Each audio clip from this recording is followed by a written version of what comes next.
Chapter 280. Whether the matter was over or not, other people's words didn't count, only Jingwan's words counted. That's right, only Jingwan's words counted. After this incident, the people of Kai Ming Fu basically knew that if Jin Qinhuang was the living king of hell, then Jin Qinhuang Fei was the living bodhisattva.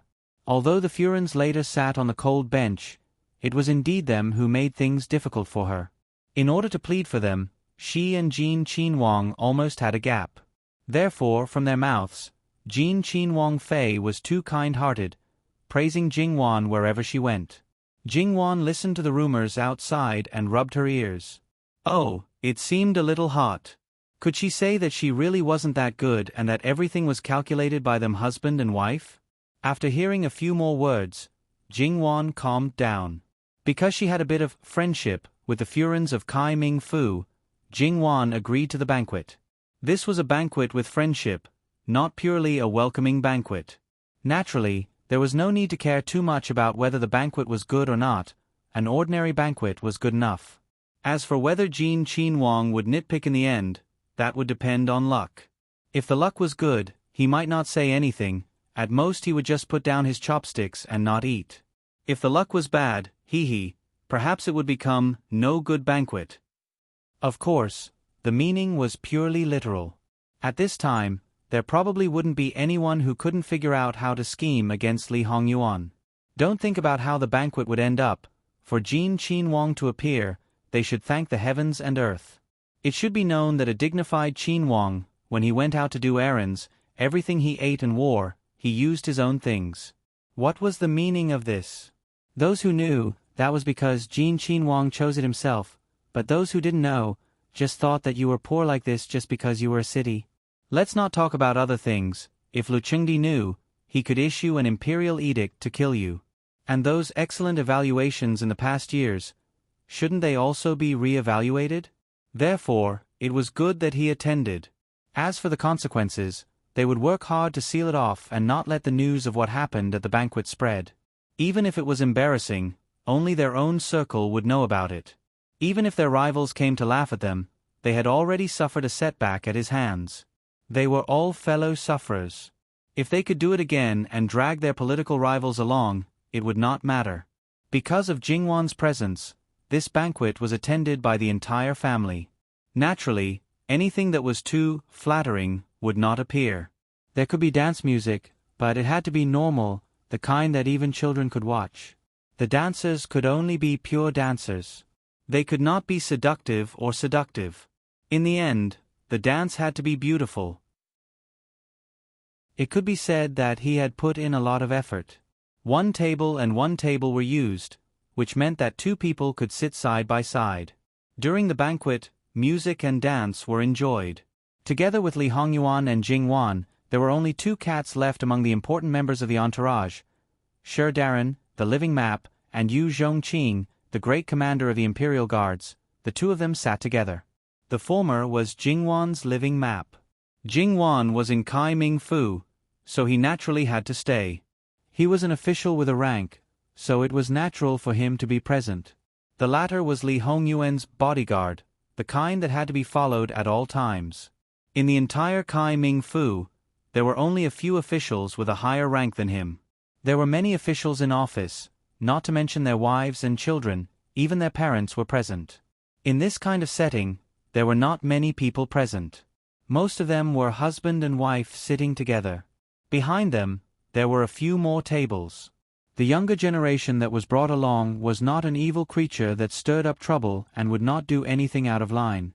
Jin Qinhuang Fei had said that Jin Qinhuang would not find trouble for no reason. Thus, there was no harm in it. If Jin Qinhuang Fei took a fancy to him and gave him some guidance, it could be said that his future would be much smoother. That's right, he was brought to show his face in front of Jin Qinhuang Fei, not Jin Qinhuang. Did you not see, that poor scholar, because of his relationship with Jin Qinhuang Fei, directly entered Kai Ming Academy? The history of Kai Ming Academy was only a few hundred years shorter than Kai Ming Fu. In Qi Yuan, it was one of the 3 famous academies in the south. The students who studied in Kai Ming Academy came from all over the Qi Yuan. Any one of them was very outstanding. Of course, there were also some students who were more special. This kind of character passed the test. Entering a Fu school was very easy for the children of officials. However, it was not so easy to enter Kai Ming Academy. Unless there was really a special relationship, otherwise, they must go through a strict examination and pass. Moreover, even if they entered, there were differences in the quality of the teachers. Kai Ming Academy did not lack great scholars and professors.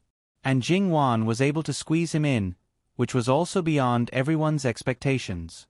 Even that poor scholar himself thought that he would at most enter Kai Ming Academy. Jing Wan was able to do this. Was it not because of Li Hongyuan's face? Li Hongyuan was the living king of hell.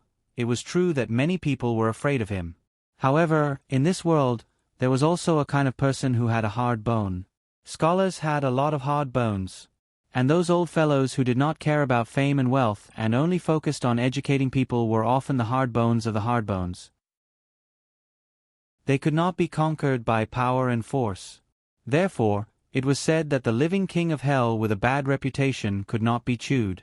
Fortunately, Li Hongyuan was not a real second-generation ancestor and would not look for this kind of trouble. Jingwan's face came from a name card. It was her second granduncle's name card. The two elders of the Luo family knew in advance that she was going to follow Jin Qinhuang to Jiangnan. They did not give Jingwan anything else and only gave her second granduncle's name card. No one should underestimate the influence of a world-renowned great scholar. In the era where the relationship between teacher and student was equal to the relationship between father and son, when encountering some difficult matters, relying on Jingwan's relationship with that person, the matter could be easily solved. And this time, there was no need to show any relationship. Just that name card and the person was easily sent in. The living king of hell was unhappy for a long time. Look, Jin Qinhuang Fei was much more capable than Jin Qinhuang. Dishes were served one after another on the table, and they looked to be full of color, aroma, and taste. If it was said that Jin Qinhuang ate the best food in the world, then it was definitely not. These words were only used to choke people. There was a strong regional preference for food. Some things were particular about freshness. For example, seafood from the coastal areas. When one went deep into the inland, the only things that could be eaten were dried goods. Wanting to eat both raw and fresh was just a dream. Of course, in Jingwan's previous life, there was no such big restriction. Probably because they did not want to be picked by Li Hongyuan too fiercely, most of them used the current trends of Kai Ming Fu. Li Hongyuan seemed undisciplined and leisurely, but no one could see what kind of mentality he had. Sure enough, born in the imperial family, even if he was used to being unrestrained, he was good at hiding his emotions.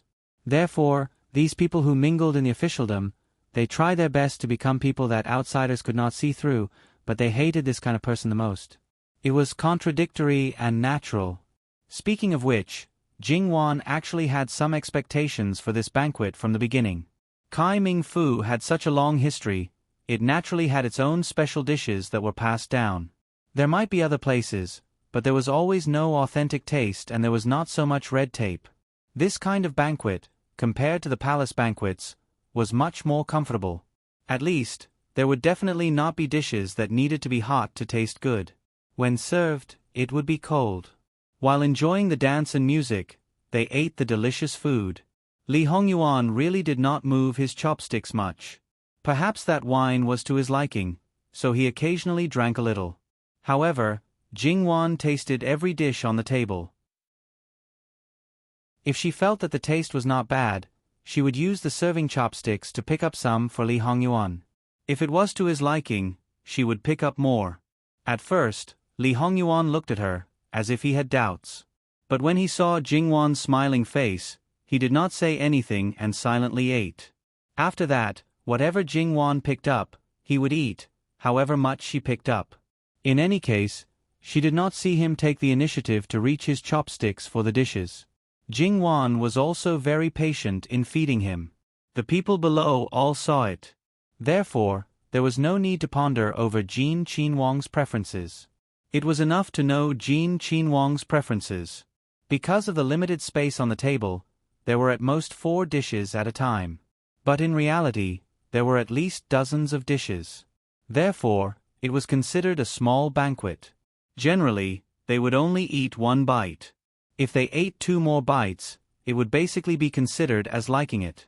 When the banquet was over, they would probably know Jingwan's general taste. Seeing that the atmosphere was still harmonious, there were officials who tried to bring their children and grandchildren to toast. They all very perceptively brought along Jin Qin Wang Fei. Even when they spoke, most of them were biased towards Jingwan. And Jingwan basically did not refuse anyone. Of course, she only used her lips to touch the wine cup.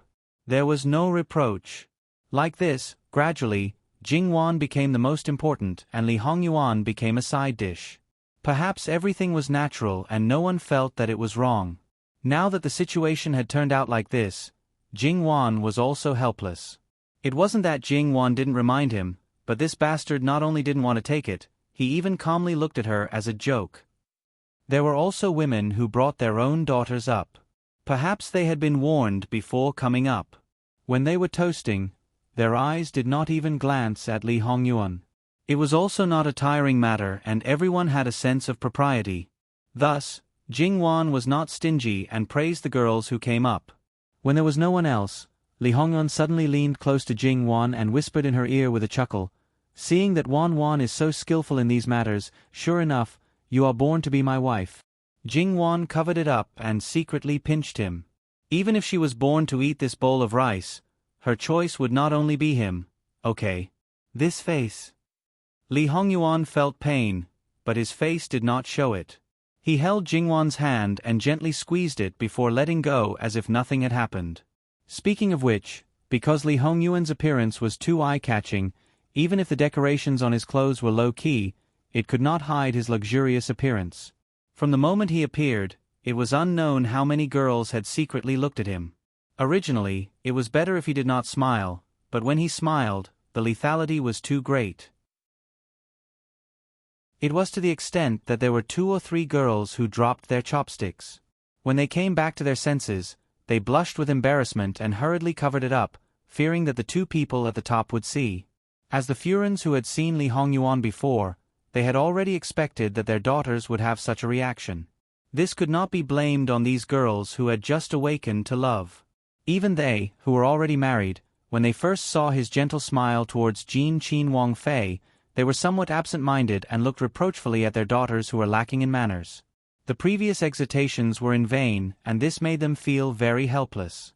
They only hoped that they would not have any thoughts. And just at this time, there was a change in the music. The originally gentle, comfortable, and elegant music carried a bit of decadence. It was not very heavy and was very light, like a feather lightly fluttering. If one did not notice it, they would not feel anything. But once they noticed it, there would probably be an unbearable itch in their heart. Jingwan's movements paused and she looked outside the hall. The dancers with slender figures walked in one after another. Their dance clothes were mainly white and their faces were covered with a veil decorated with small pearls. And the girl at the very back was dressed entirely in red. Her face was covered with a red veil and her clothes were also fluttering in the wind. It was obviously the kind of dance that exposed the waist and arms of the different races. She had made appropriate changes and with that tightly wrapped body, in reality, her figure was curvaceous and had the reserved and gentle beauty that Qi Yuan women should have. Only, if the clothes inside were taken off, hee. The number of people who knew this girl was not a small number, but all of them were secretly cursing in their hearts. Sure enough, she was a slut. And the various Darin, after knowing the identity of this girl from their Furins, all of them were secretly cursing the Inspector Governor for being treacherous. It was difficult for Jin Qin Wang to be bought over by beauty, but if it was their own daughter, then it was a different matter. Ordinary women were purely sent over as playthings. If they were liked, then they could still have some use. But this daughter, even if she was only a concubine, as long as they accepted her, then even if it was a marriage alliance, they more or less had to give some face. This was not only treacherous, it was simply shameless. The governor and the inspector governor, one was in charge of a county's army and the other was in charge of a county's government. It could be said that the well water did not interfere with the river water, but was it really so? It was more like fire and water were incompatible. The governor's family had a Ba Wang, the inspector governor's family also had a Ba Wang. It was just that the latter Ba Wang had once mingled in the capital, so he could not be considered a real Ba Wang. That day at Kai Ming Su restaurant, coincidentally, the inspector governor's family's Ba Wang was also present. It was just that he did not pull along a group of younger brothers and was purely a passerby, so he was caught red-handed. That was the real unexpected disaster. However, when he left the capital, Li Hongyuan had already opened his manor. Although that fierce reputation was not obvious, but it had already made people aware that he could not be provoked. Therefore, when he bumped into Li Hongyuan's hands, he was also obedient. Because Jing Wan and the others only found out later that there was a big fish hidden within that group of gongzi. Until now, he was similarly locked up in the small dark room of the other courtyard and was similarly receiving re-education. Because he cooperated, he did not suffer much. Speaking of which, the inspector governor had an important matter to attend to that day and was unable to rush to Kai Ming Su restaurant. These few days, the inspector governor's wife also went to see Jing Wan, but she also behaved according to the rules and regulations. Compared to the governor's wife, she seemed to be inferior. And the inspector governor usually kept a low profile compared to the governor, but in reality, he was on par with the governor. Therefore, there was absolutely no such honest person.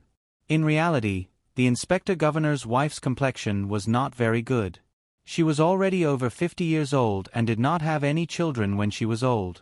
Naturally, she did not have any children of marriageable age. Her parents-in-law had already passed away and her eldest son was an official in another place. Even if the inspector governor was still locked up by Jin Qin Wang, he was also in his 20s. Now, this was just a Shu's daughter. Her biological mother was a foreign dancer. She herself was beautiful and the daughter she gave birth to was even more beautiful by combining the strengths of her parents.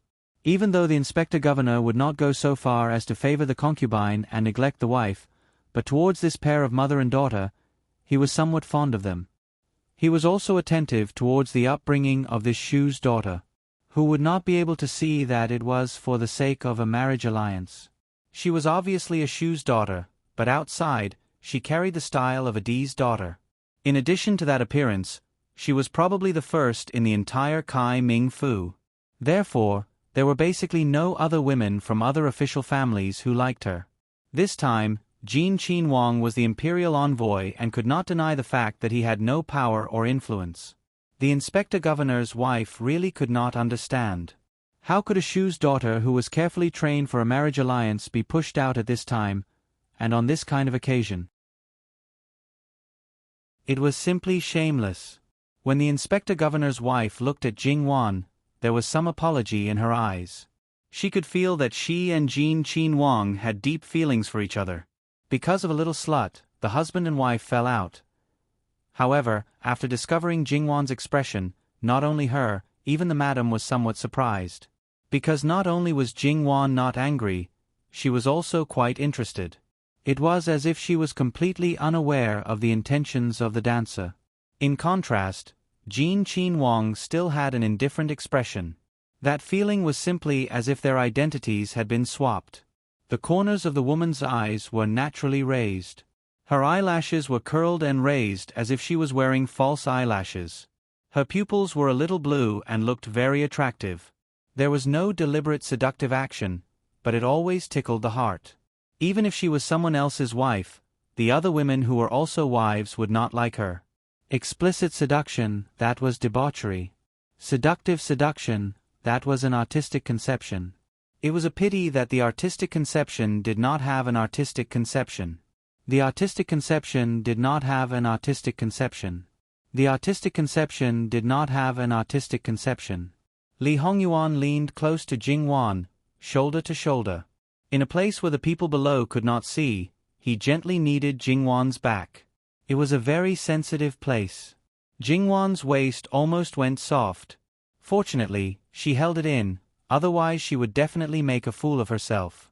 Her hand quietly pinched him, using the action of drinking wine. "Wang Ye, what are you doing?" She was a little angry. "I would like to know what Wan is doing. This woman is very beautiful. Can she be more beautiful than me?" to make Wan Wan so enthralled? Jingwan simply didn't know whether to laugh or cry. This could also make him jealous and unhappy. Hey, enough is enough. This is clearly directed at you. The one who should be jealous is also me. That's right. It should be Wan Wan who is jealous, but Wan Wan is not. It makes this husband have no choice but to suspect. Does Wan Wan not have this husband in her heart at all? Wan Wan, this husband is very angry. The consequences are very serious. Do you understand? Li Hongyuan continued to knead her waist. Jingwan really wanted to cry. Yuan, there is no such thing as you. I only did that because I believe in you. Belief is belief. Attitude is attitude. No matter how much you believe in your heart, you must use practical actions to show that you care about this husband. Do you understand? Understand. What is there to not understand? Isn't it just learning from a lunatic like you? Not only that, you are so enthralled that it makes this husband very suspicious. Have you taken a liking to her? No one uses this as a pretext to make a fuss. The one who eats both men and women, is it not you, Jin Qin Wang? Don't put it on me. If Wan Wan becomes a man, this husband will definitely be able to eat her. Wan Wan, I will give you a chance to perform well, otherwise. Jingwan shuddered. She felt that this lunatic's condition was getting more and more serious. Could they still play properly? The people below all looked down and earnestly ate. How come they didn't discover that this dish was so delicious before? Li Hongyuan didn't intend to let Jingwan lose face in front of people and stopped before going too far and moved away. However, as long as one wasn't blind, they would be able to see the small movements between the husband and wife just now. Lazily sweeping a glance around, he was satisfied with their understanding and tactfulness. As for the woman who was still dancing, even if it was someone who truly liked him, he wouldn't be lenient, let alone a woman who wanted to use him. Jingwan breathed a sigh of relief. This scoundrel. However, when she saw the reactions of the people below, she realized in hindsight that her actions, which she thought were covert, had been seen. Jingwan was embarrassed and annoyed. She glared at him fiercely. She would teach him a lesson when she got back. Li Hongyuan raised his eyebrows and expressed that he welcomed her. Jingwan simply wanted to vomit blood. Then, she tried her best to be calm, deceiving herself and others that she didn't know that these people had seen her. By the end of the dance, the woman in red was only a few steps away from Jingwan and Jingrong. As she finished her dance, her veil fell to the ground. At that moment, her beauty was unparalleled. It was as if every tiny movement she made had been carefully calculated. This subject's name is Su Clan's Wanting, greets. Stop, what did you say you were called, Su Wanting? In the future, you will be called Su Ting. Jingwan opened her mouth, mercilessly interrupting her. Yes, whatever Wang Fei Nyongyong says, it is naturally what it is. This subject's daughter does not dare to disobey. Although she said that, but in that voice, there was clearly a bit of grievance. Moreover, these words were clearly saying that Jin Qin Wang Fei was overbearing and unreasonable. At the right time, she showed her forbearance and cleverness. Jingwan felt her stomach hurt. Say, you clearly have the potential to be a goddess and a queen. How could you ruin your image like this? It was simply disillusionment. It's just that, may this subject's daughter ask why? Su Wan.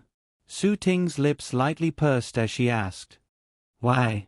Didn't you say that you do not dare to disobey? Why are you asking why? What else could it be? In order to show loyalty to a certain person, in order to not let herself bend, she deliberately looked for trouble. Who told you to open your mouth and have a place to catch? Miss, you have taken a fancy to my family's husband. I am indeed unhappy, so you can only endure it. Su Ting's lips lightly trembled, as if she had suffered a great humiliation. She faintly glanced at Li Hongyuan. As a result, the person who had not taken the initiative to pick up food to eat, at this moment, seemed to have an appetite. He leisurely ate the food. Don't mention helping her out of her predicament, he simply regarded her as nothing. This subject's daughter will withdraw. Jingwan nonchalantly nodded her head. In such a situation, Su Ting naturally could only withdraw. But she had just left and avoided everyone's line of sight. Su Ting's gaze was cold and severe, wishing that she could eat her D-sister. Although this D-sister had already married and had 2 or 3 children, the oldest was already 10 years old, but she was absolutely not a good person. Her heart was filled with fear and she subconsciously retreated. But she was pulled, gagged, and dragged to the side. Then, she was fiercely slapped a few times. A slut is a slut. Just like you, your slut mother. Don't you see what kind of situation this is? You dare to do such a disgraceful thing. Don't you see who that is? A dignified Qin Wang. What kind of beauty hasn't he seen? Do you really think that you are a peerless beauty that any man who sees you will have their legs go soft and bend? Su Ting. Other people, even her own mother, thought that this matter was her father's idea, but with her understanding of her father's sister, it was very easy for her to guess what was going on. At the side, there were also some women and young ladies who revealed a mocking gaze. Su Ting lowered her head without saying a word. Her face was red and swollen. Where was the appearance of a beauty? The woman leaned closer. Jin Qin Wang tidied up the bully of Kaming Fu. Even father and the governor didn't dare to say a word. When they said to pay the ransom, they obediently paid the ransom. If you climb up to him, wouldn't you be able to completely turn your situation around?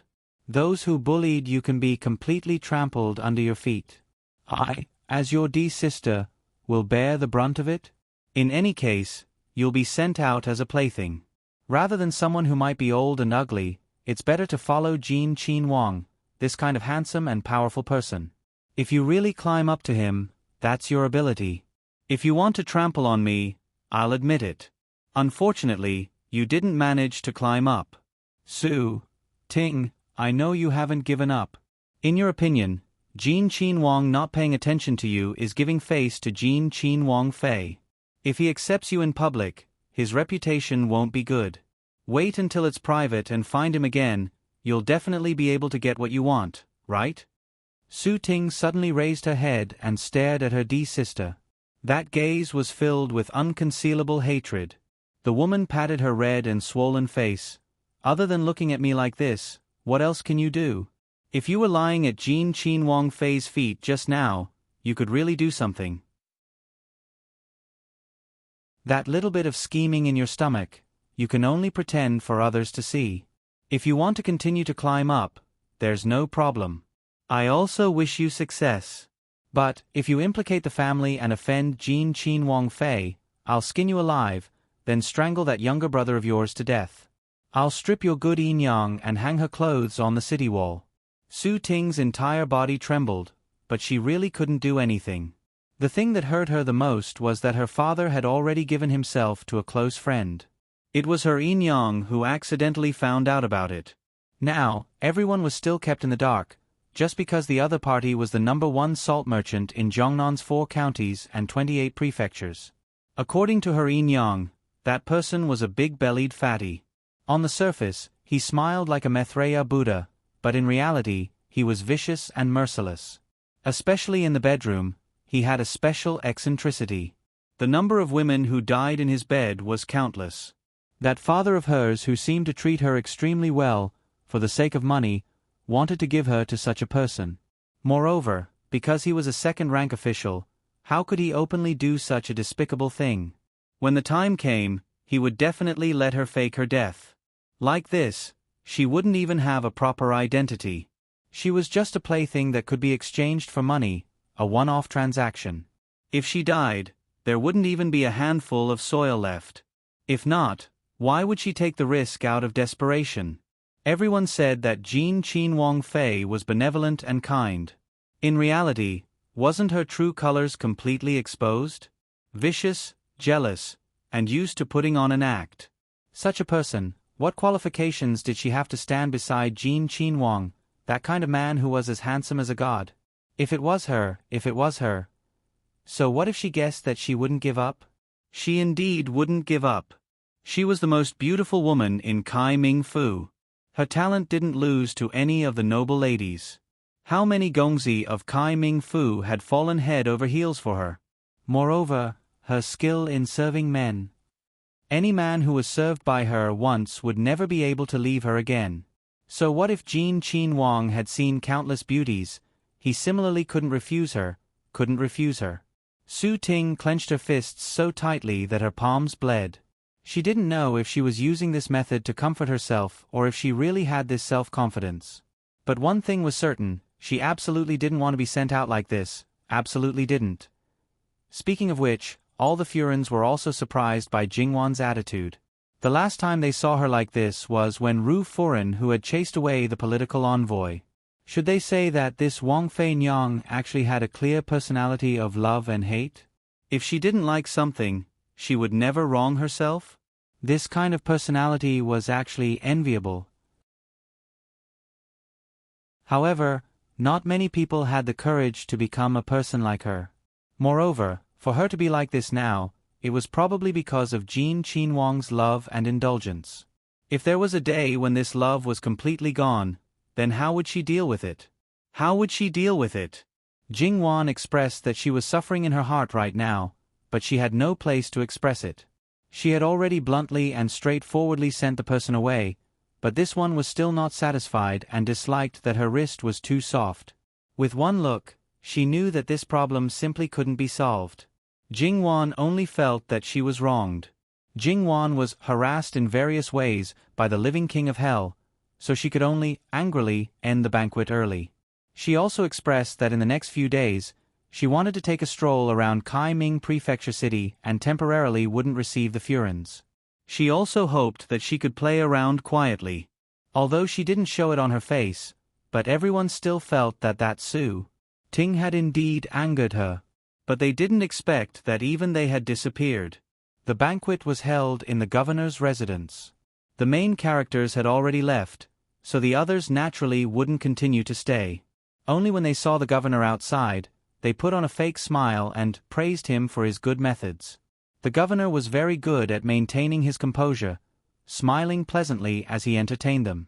After boarding his own carriage, Governor Su directly asked someone to call Su Ting over. When he saw her face, he basically knew what was going on. But he just pretended that he didn't see it. Although there was no smile on his face, he also didn't get angry. But because of this, it was even more frightening. Su Ting shrunk and didn't dare to breathe loudly. Governor Su's finger tapped on his knee before he slowly opened his mouth. "Do you know?" Su Ting wanted to pretend that she didn't understand, but her reaction had already betrayed her. When she wanted to hide it, it was already too late. In front of others, she could still control her expression very well, but in front of her father, she couldn't do it at all. "It seems that you really know. Did your Inyong tell you?" Father, it's not Inyong's fault, it's me. Su Ting hurriedly explained. "Your mother is smart, but sometimes cleverness may cause a mistake. What can she do even if she told you? It's just a deathbed struggle. It's not wrong for you to take a risk this time. I'll give you one last chance, let you struggle to the end and see if you can survive. I don't care if you're pretending to be obedient or pitiful. Remember, if you say something that shouldn't be said, even if you enter Jin Qin Wang Fu, I still have ways to make you beg for death." Su Ting knew that this father of hers wasn't a good person, but it was the first time that he spoke so straightforwardly. She couldn't stop her tears from falling down. "Father, I only beg you to not make things difficult for Inyong. Why would I make things difficult for her? She's just a lowly concubine who can't even step out of the second door." Su Ting's tears fell even more fiercely. She originally thought that he still had some feelings for the mother and daughter, but in the end. Then, what about her younger brother? "You can leave." Su Ting bowed and got off the carriage without saying a word. The governor's wife wanted to say something, but in the end, she didn't say anything. Instead, it was Governor Su who spoke faintly. "I'm preparing to give her to Iron Salt Head." The governor's wife clenched her fists tightly and looked at this man who had a normal expression in disbelief. He closed his eyes to rest. They had been husband and wife for decades, but at this moment, she actually felt that she had never known this man. He used to treat that mother and daughter so well that it made her angry and jealous. But it turned out that daughter was a lowly concubine in his eyes, that daughter was an object. He was far more ruthless and heartless than she imagined. The first time you met Jean Wang Fei should have promised to reduce the money. Governor Su said. It wasn't a question, but a certainty. The governor's wife's pupils shrunk, her lips trembled and her fists unconsciously clenched even tighter. She thought that she had done it flawlessly, but she didn't think that. I don't know why you guys still put on such a show in the end, but the idea was definitely not yours. Even if it was Jean Wang Fei's idea, it would not be unrelated to Jean Wang. Intuitively, Jean Wang is not a simple person. If you have the chance, it would be good for you to interact with Jean Wang Fei. There are some things that you don't need to deliberately scheme against. But, if you want it, I'll give it to you. It's just that, there are some things that you better tell me clearly, so that I can better analyze the situation and also allow me to make more preparations. You have to know that a small mistake can cause the whole game to be lost. Master, tell me about the situation every time you met Jean Wang Fei. Yes. The governor's wife slightly lowered her head and spoke tirelessly. Jingwan and Li Hongyuan returned to the other courtyard. Li Hongyuan took the opportunity to eat his fill, but it was slightly too much. He really angered Jingwan and was driven out of the room to sleep in the study. This time, Jingwan was really angry and there was no way to salvage the situation. Li Hongyuan was a little embarrassed and, dejectedly, rolled to the study. However, the subordinate saw that he was still so wise and mighty. Li Hongyuan's eyes were somewhat cold. Governor of Tongzhou County? Order people to thoroughly investigate this old dog. Investigate his 8 generations of ancestors for me. Gigi, Yaya, distant relatives and close neighbors, none of them can be let off. Digression, little angels, about that, previously, I didn't update much and was too embarrassed to ask for votes. These few days, I'm still quite diligent in updating. After that, I'll try my best to update more. Can I weekly ask for a few votes? It's the end of the month, the monthly votes and evaluation votes can be cleared out. Also, the comment section has been quiet recently, don't be careless and leave them. The author will reply. Love you all, https://www.bicken.com/11/11807/6653487. HTML chapter error. Click here to report, no registration required. We will deal with it as soon as possible. After reporting, please wait patiently and refresh the page. Please remember the domain name of this book. www.bicken.com. Biku Pavilion Mobile Reading Website. Bicken.com.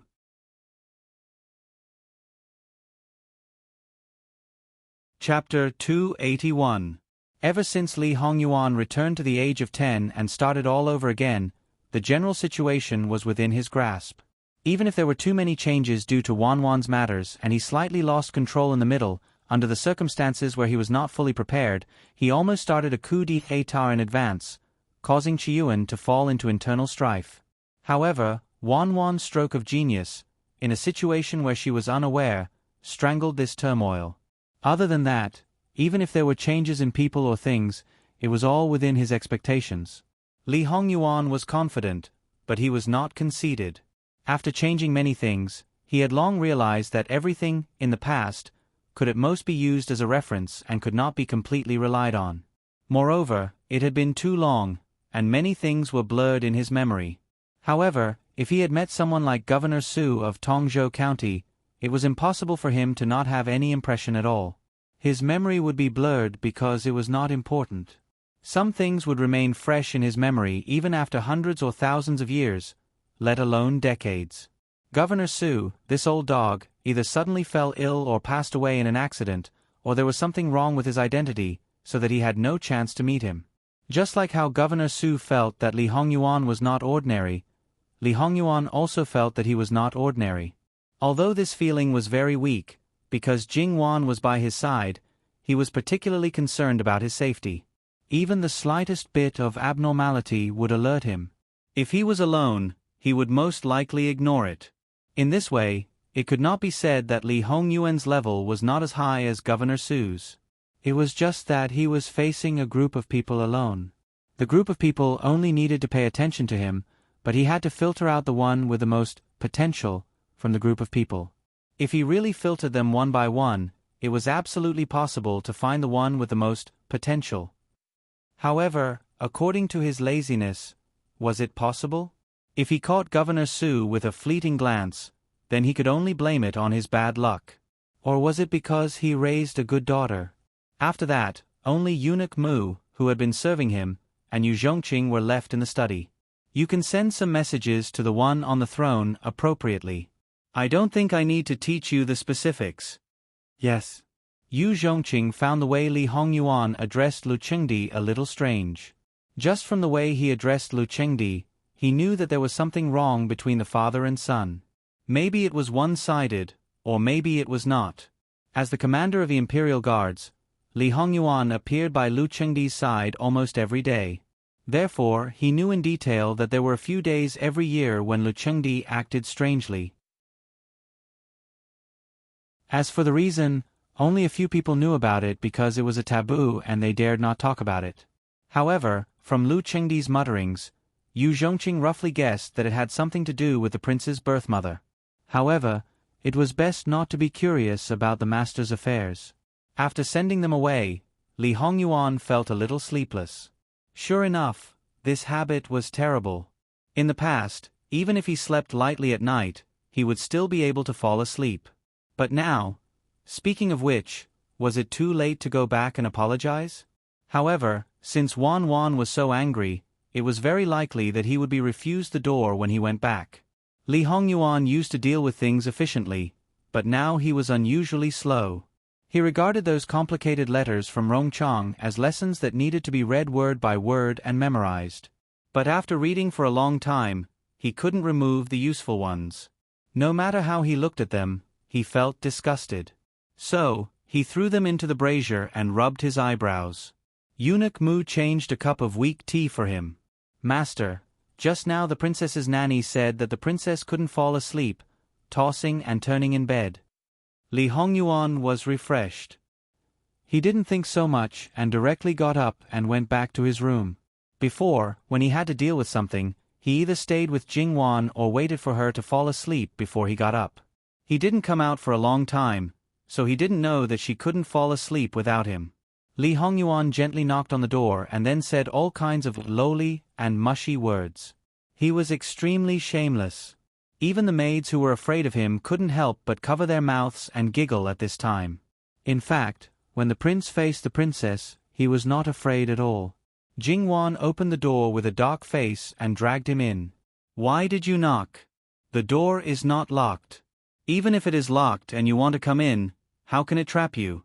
You are sincere, right? And you are a dignified prince.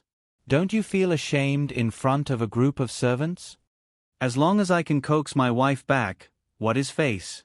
Can it be eaten? Can you let me sleep with my wife in my arms? Jingwan had seen his shamelessness a long time ago. Although she didn't know his bottom line, Jingwan was too lazy to talk to him. She was so sleepy. Since the pillow came back by itself, it was better to sleep peacefully. Everything could wait until she woke up. Li Hongyuan saw that her eyes were almost unable to open and his heart ached. He didn't talk nonsense and carried her to the bed to sleep. Sure enough, there was a familiar scent. The two quickly fell asleep. Nanny Gong came in and turned off the light. Seeing the two of them like this, she felt that perhaps her heart could be put back to its original position. She had watched one grow up, and the other she had carefully served for several years. The princess was the best. As for the prince, even if he had many shortcomings, his ability could not be denied. Moreover, his kindness to the princess was not to be questioned. That was enough. In the future, no matter what happened, it was enough that they would be in the same boat through thick and thin. After a good night's sleep, Jingwan prepared to go out for a stroll today. It wasn't easy to go out. If she didn't seize the opportunity to have fun, she would feel sorry for herself. After all, it was unknown when she would be able to come out next time. Perhaps she wouldn't have such a chance again. With a group of considerate servants, she didn't need to prepare anything. She just needed to be in high spirits and bring herself along. Jingwan's goal today was still to visit a few places in the city. She followed the road and went one by one. First of all, it was the closest ancient building. Perhaps there was no awareness of protecting ancient relics now, but the few ancient buildings left behind by the Kaming prefecture were well preserved, had a special meaning, and were located in a rather special location. Generation after generation of renovation, most of them were places where scholars gathered. The oldest one was more than 1,000 years old. Of course, because the main structure was made of stone, it had been preserved for so long. The rest were at most 400 years old. The nearest ancient building was called the Immortals Viewing Platform. It was the oldest ancient building. In reality, because the Immortals Viewing Platform was high enough, it was very conspicuous even from the side yard. The group arrived at the Immortals Viewing Platform. It turned out that this wasn't just the Immortals Viewing Platform. The Immortals Viewing Platform was just a place that was later built in a place called the Immortals Viewing Garden. Perhaps it was due to the influence of the garden that Governor Wei had donated, but similar places more or less had a certain garden style. Perhaps it was for the sake of complementing the Immortals Viewing Platform, but the fake mountains were much taller than the other places. Pavilions, terraces, and pavilions were embedded behind the fake mountains of different heights. She didn't go straight to the Immortals Viewing Platform. Instead, she walked along it. She passed by paths and crossed bridges. Groups of 3 to 5 students were gathered to discuss their studies. Occasionally, there were men and women playing around. Compared to Jingwan's pure playfulness and joy, those women were much more reserved. Especially those with young girls' hair. They avoided people as soon as they saw them. Jingwan found this quite amusing. It was just like in her previous life, when she had been caught in a puppy love by a teacher. Pure and innocent. However, when Jingwan thought about her own age, it wasn't a matter of puppy love. It was clearly a matter of early marriage, early marriage, early marriage, early marriage. She had been gnawed until not even her bones were left. She turned back to look at Li Hongyuan with a bit of ridicule. Just a moment ago, she was still leaning on the railing looking down. She didn't know what she saw, but she turned her head to look at him. Li Hongyuan was baffled. He took 2 steps forward and also looked down. There was nothing. What is Wan looking at this husband for? He couldn't help but reach out to touch her face. Jingwan avoided his hand and smiled.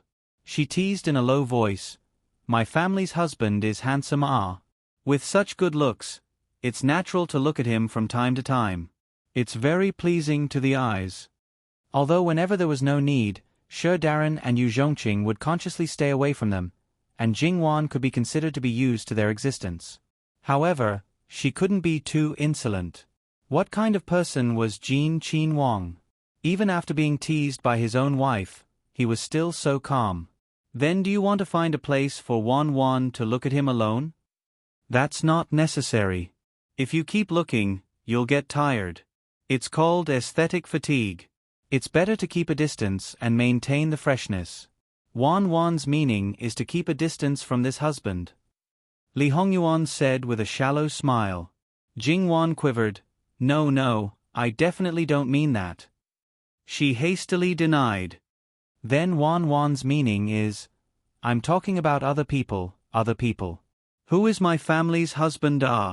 It's impossible for such a thing to happen. Be good.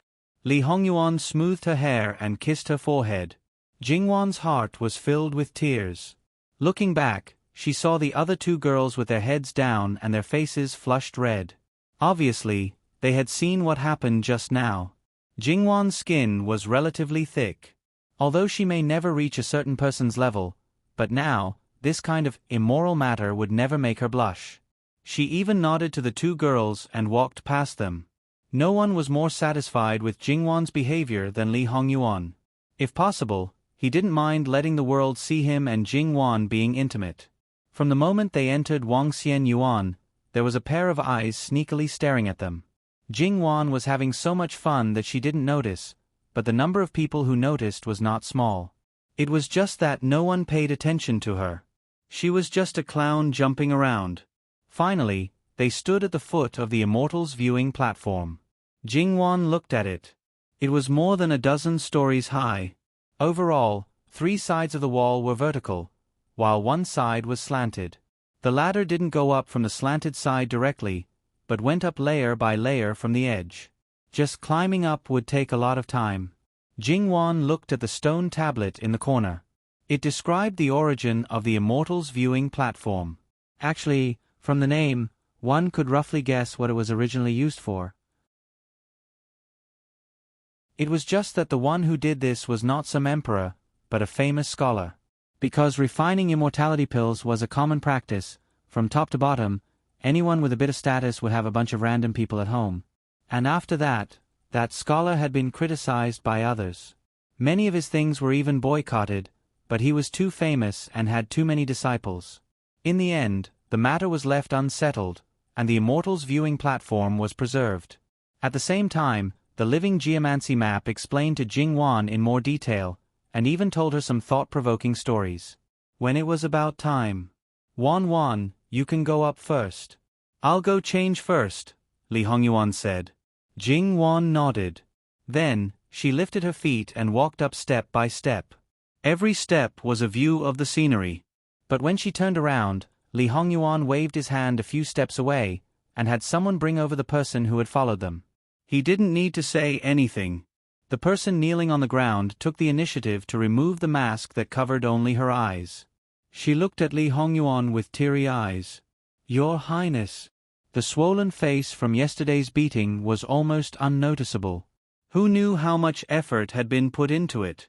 Some people's faces might not recover even after a few days. This pair of eyes is quite beautiful, Li Hongyuan said expressionlessly. Joy flashed across Su Ting's face. Your Highness is too kind. She knew it. How could a man? Digging it out would be quite a collectible, Li Hongyuan continued nonchalantly. The joy on Su Ting's face suddenly disappeared without a trace. She turned pale. Your Highness, this subject's daughter is just want to seduce Ben Wang, I know. But wearing this kind of ghastly appearance to seduce a man, it's really unique. Or is it that underneath this gunny sack-like coarse cloth, there's nothing to wear? Wearing like this, there's more contrast when taking it off? Governor Su, you're not a daughter, you're a prostitute. No, Your Highness, this subject's daughter has difficulties. I beg you to give this subject's daughter a chance. Even if it's just listening to this subject's daughter, it's fine. Su Ting pleaded. She also didn't want to dress like this. Usually, she also dressed beautifully. The clothes on her body were also comfortable and soft. However, although her father gave her a chance, that sister of hers sent people to guard outside the governor's manor. That slut also said what she said and said that she wouldn't stop her. In the end, her father was the same. He promised to give her a chance but didn't help her. He only told her where Jin Qinhuang was and warned her that if outsiders found out, her end would be very miserable. She had no choice but to do this. Because everyone knew that she loved to be beautiful.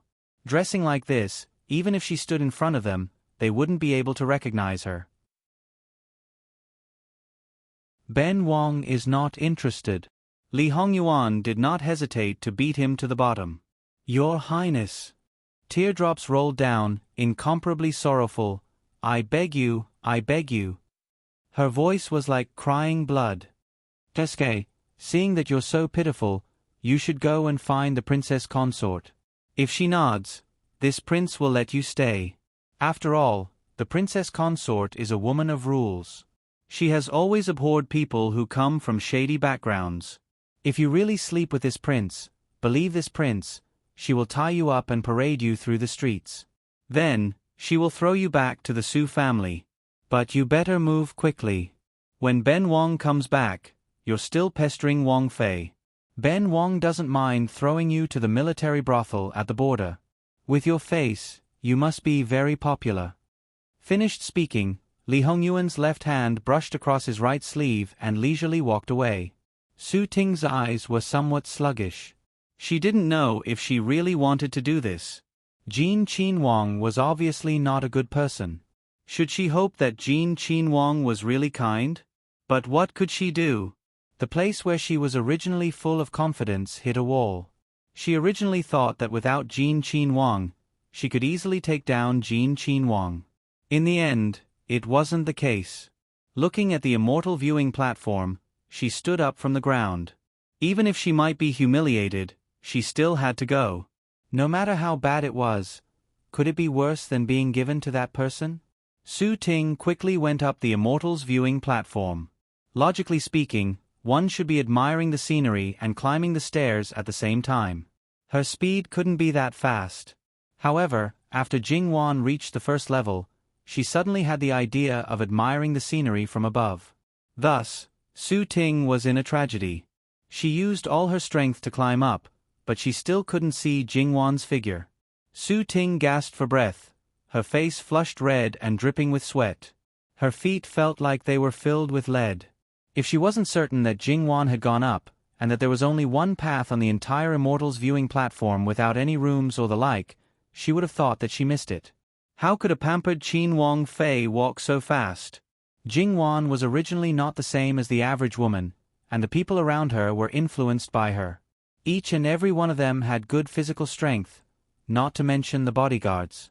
Moreover, the living Qin Wang too was an awesome person who had traveled all over the country. Even if he returned to the capital, he had developed the habit of walking. How could it be that his physical strength wasn't good? For someone like Su Ting, the most exercise was probably when she was dancing. Because she had an innate advantage, she didn't need to train too hard. It would be strange if her physical strength was good. However, Jin Qinhuang didn't give her much time. She could only desperately chase up. In the end, she really did manage to climb up.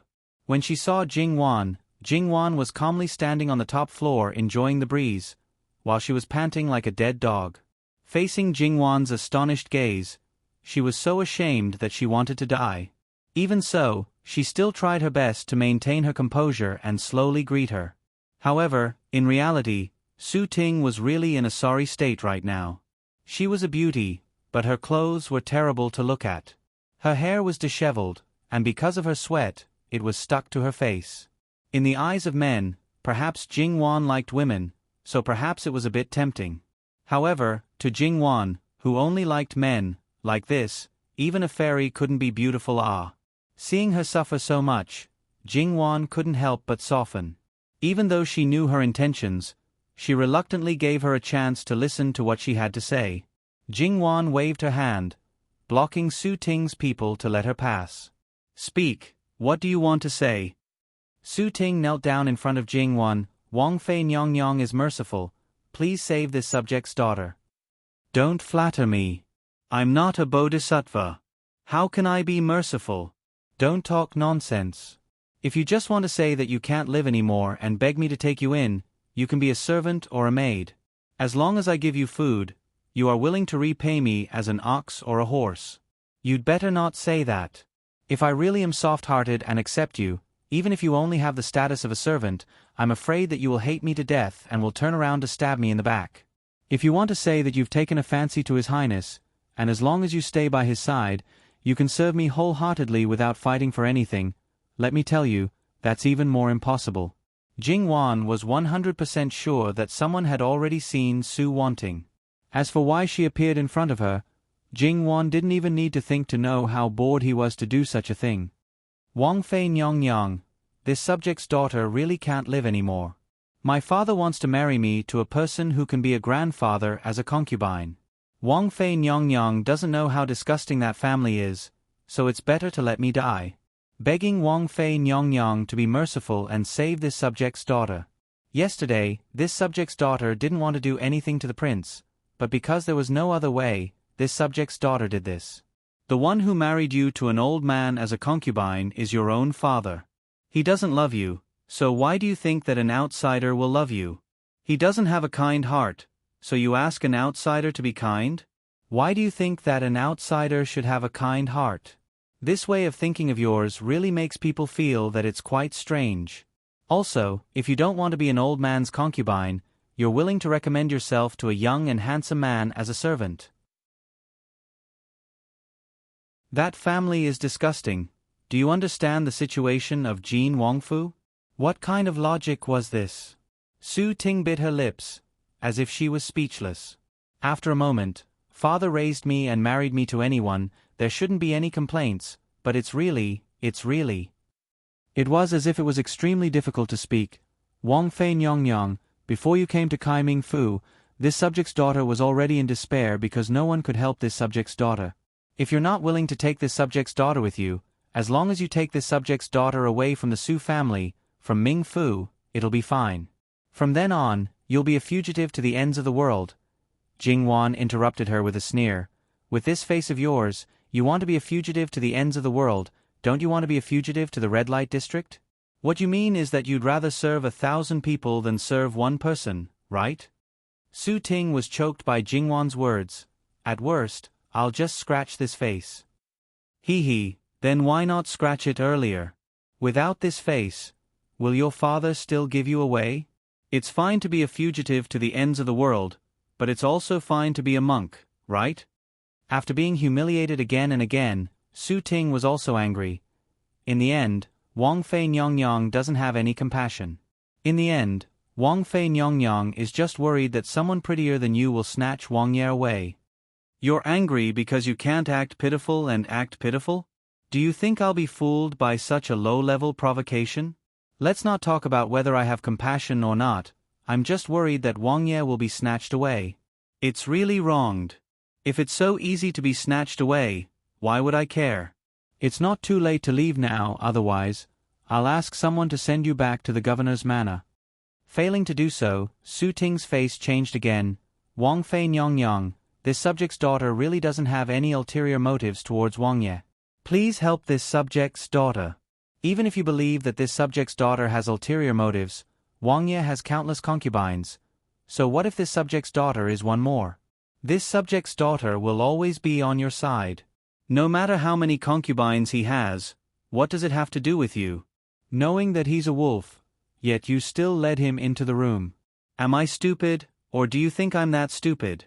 I'll say it for the last time, scram.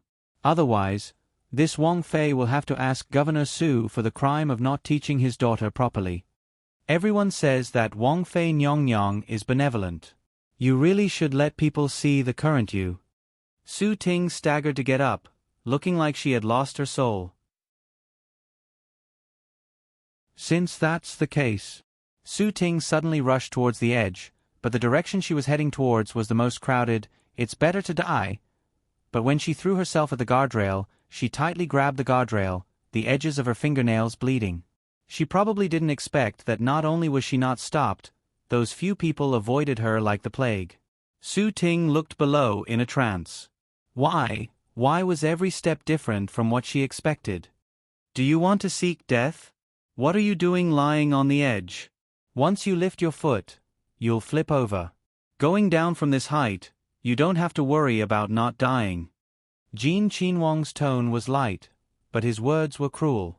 Since you don't have the courage, Ben Wang will help you. Someone come, throw her down for Ben Wang. The others at most looked on coldly from the sidelines. A living king of hell, other than towards Jing Wan, his actions were always more than his words.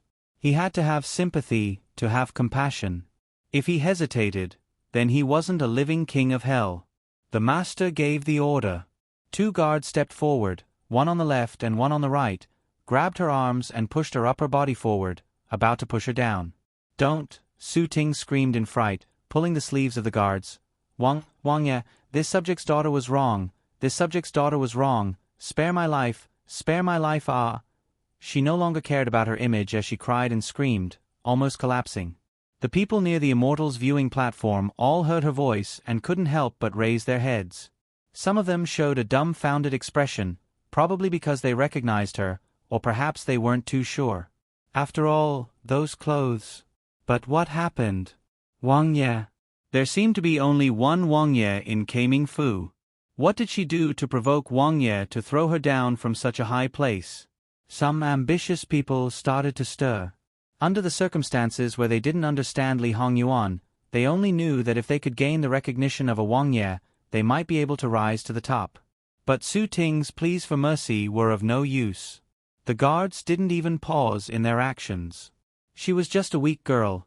How could she resist two guards who were as strong as iron towers? They grabbed her legs again, and with a light tug, her body was suspended in the air. Half of her body was already thrown out. Wang Fei, I was wrong, really wrong. I don't want to die. Spare me, I beg you, please spare me.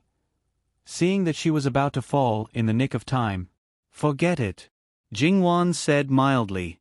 Hearing this, the guards decisively pulled Su Ting back and mercilessly threw her to the ground. After surviving the disaster, Su Ting laid on the ground and wailed loudly. Noisy. Li Hongyuan's voice was so cold that it was as if the blood in the June weather had been frozen to the bone.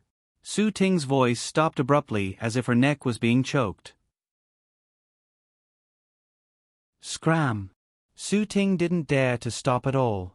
She hurriedly got up and staggered away. When she took the last 2 steps down the ladder, she didn't know how she sprained her ankle and her whole body fell down. Fortunately, it was the last 2 steps. Even if she rolled on the ground, she didn't hurt herself. It was just that her ankle was a little twisted. Even so, she endured the pain, gritted her teeth, got up, and limped away around the corner. Should I learn some of Wang Ye's methods in the future? Jingwan looked at Li Hongyuan and asked. She asked him to scram, but not only did he not scram, he even wanted to threaten her with death. When this man asked him to scram, he immediately scrammed. On Li Hongyuan's face, the ice cracked and spring returned to the earth. Wan, you should learn well. You're too soft-hearted. If you want to do something, do it ruthlessly. That's why no one dares to jump. Otherwise, people will think that you have a good temper and are easy to bully. You always make a scene of crying, throwing a tantrum, and threatening to hang yourself. I'm tired of it. Jingwan didn't immediately respond. Instead, she quietly looked at him for a moment. Wang Ye, don't play like this in the future. It's quite boring. Li Hongyuan smiled and didn't comment. It was obvious that he wasn't prepared to listen to Jingwan's opinion. He was prepared to do something to the end. This man seemed to be determined to force her to become a well-known shrew. A jealous shrew? Jingwan really had a headache. Could it be that she had to be like him, who would become jealous if she paid a little attention to the opposite sex, or if the opposite sex looked at her more than once? No, it seemed that even the same sex would be the same. He was so crazy that he would include women, old and young, and couldn't wait to destroy the third party. His possessiveness was so strong that it was perverted. He was perverted himself, but he still forced others to be perverted with him. Was this really good? Should she be glad that he didn't think of locking her up and not letting her see anyone except him? Although this was only her subtle feeling, Jingwan was at least 70% sure. After all, this man's behavior was very obvious. Once or twice was fine, but 3 times, 4 times, 5 times. He had already shown it before they got married. If she still didn't feel anything, how slow would she be? Jingwan only wanted to ask, was it possible to correct it? Forget it, if a lunatic was so easy to cure, it couldn't be called a lunatic. Let's go down and change places. Jingwan said. We just came up. Why don't you look around? The scenery up here is very good. The air is polluted, and the mood is not good. Your Highness, if you attract bees and butterflies during the tour, this concubine will be very unhappy. Wan, you have to know that this kind of thing is not something that I can control. If you encounter it, you can simply deal with it and it's over. It's so simple. Isn't this your business? My business is to deal with the people who are spying on you. Nonsense, I'm a married woman, who would want to spy on me? I've only heard of women who throw themselves at married men, but I've never heard of a man who fawns on a married woman. My Wan is different. There are many people who are thinking about you. How can I not keep a close eye on you? Your Highness, Are you accusing me of having an affair? Jingwan looked at him with a faint smile. Digression. Continue to ask for votes. Monthly votes at the end of the month. Evaluation votes. Clearance. https://www. Bicken. com/11/11807/6653496. HTML chapter error. Click here to report. No registration required. We will deal with it as soon as possible. After reporting, please wait patiently and refresh the page. Please remember the domain name of this book: www.bicken.com. Bicken. Bicken. Mobile Edition.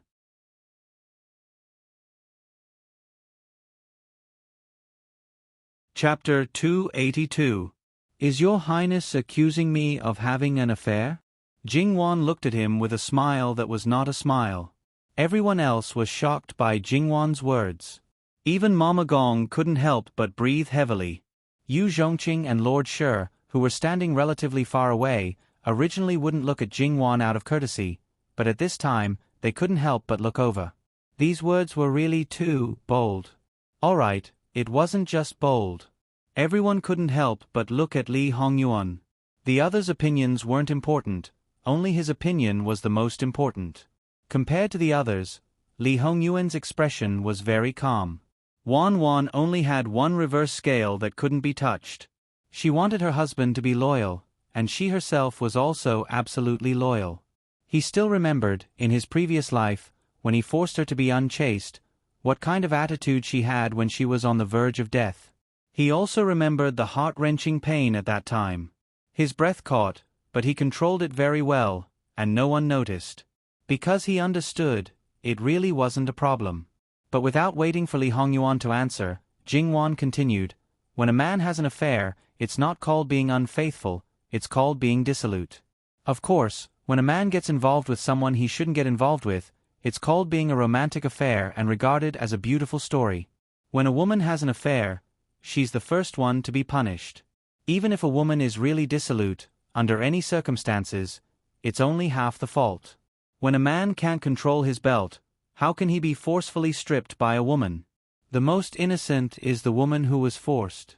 She clearly suffered the greatest harm, but no one sympathized with her. Not only did no one uphold justice, but they also put all kinds of unbearable names on her head.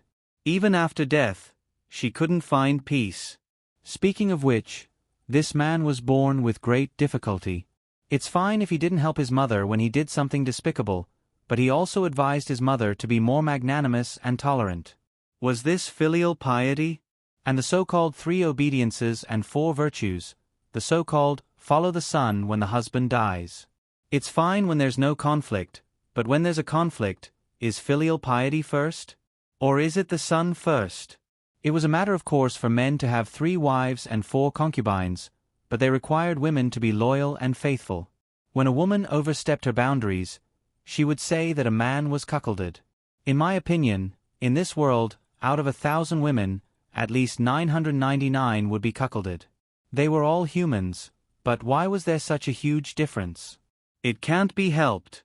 It's all about male supremacy. Men naturally set rules for women. Once a woman goes against a man's wishes, it's wrong. Li Hongyuan narrowed his eyes and looked at Jingwan. Her resentment seemed to be a little heavy.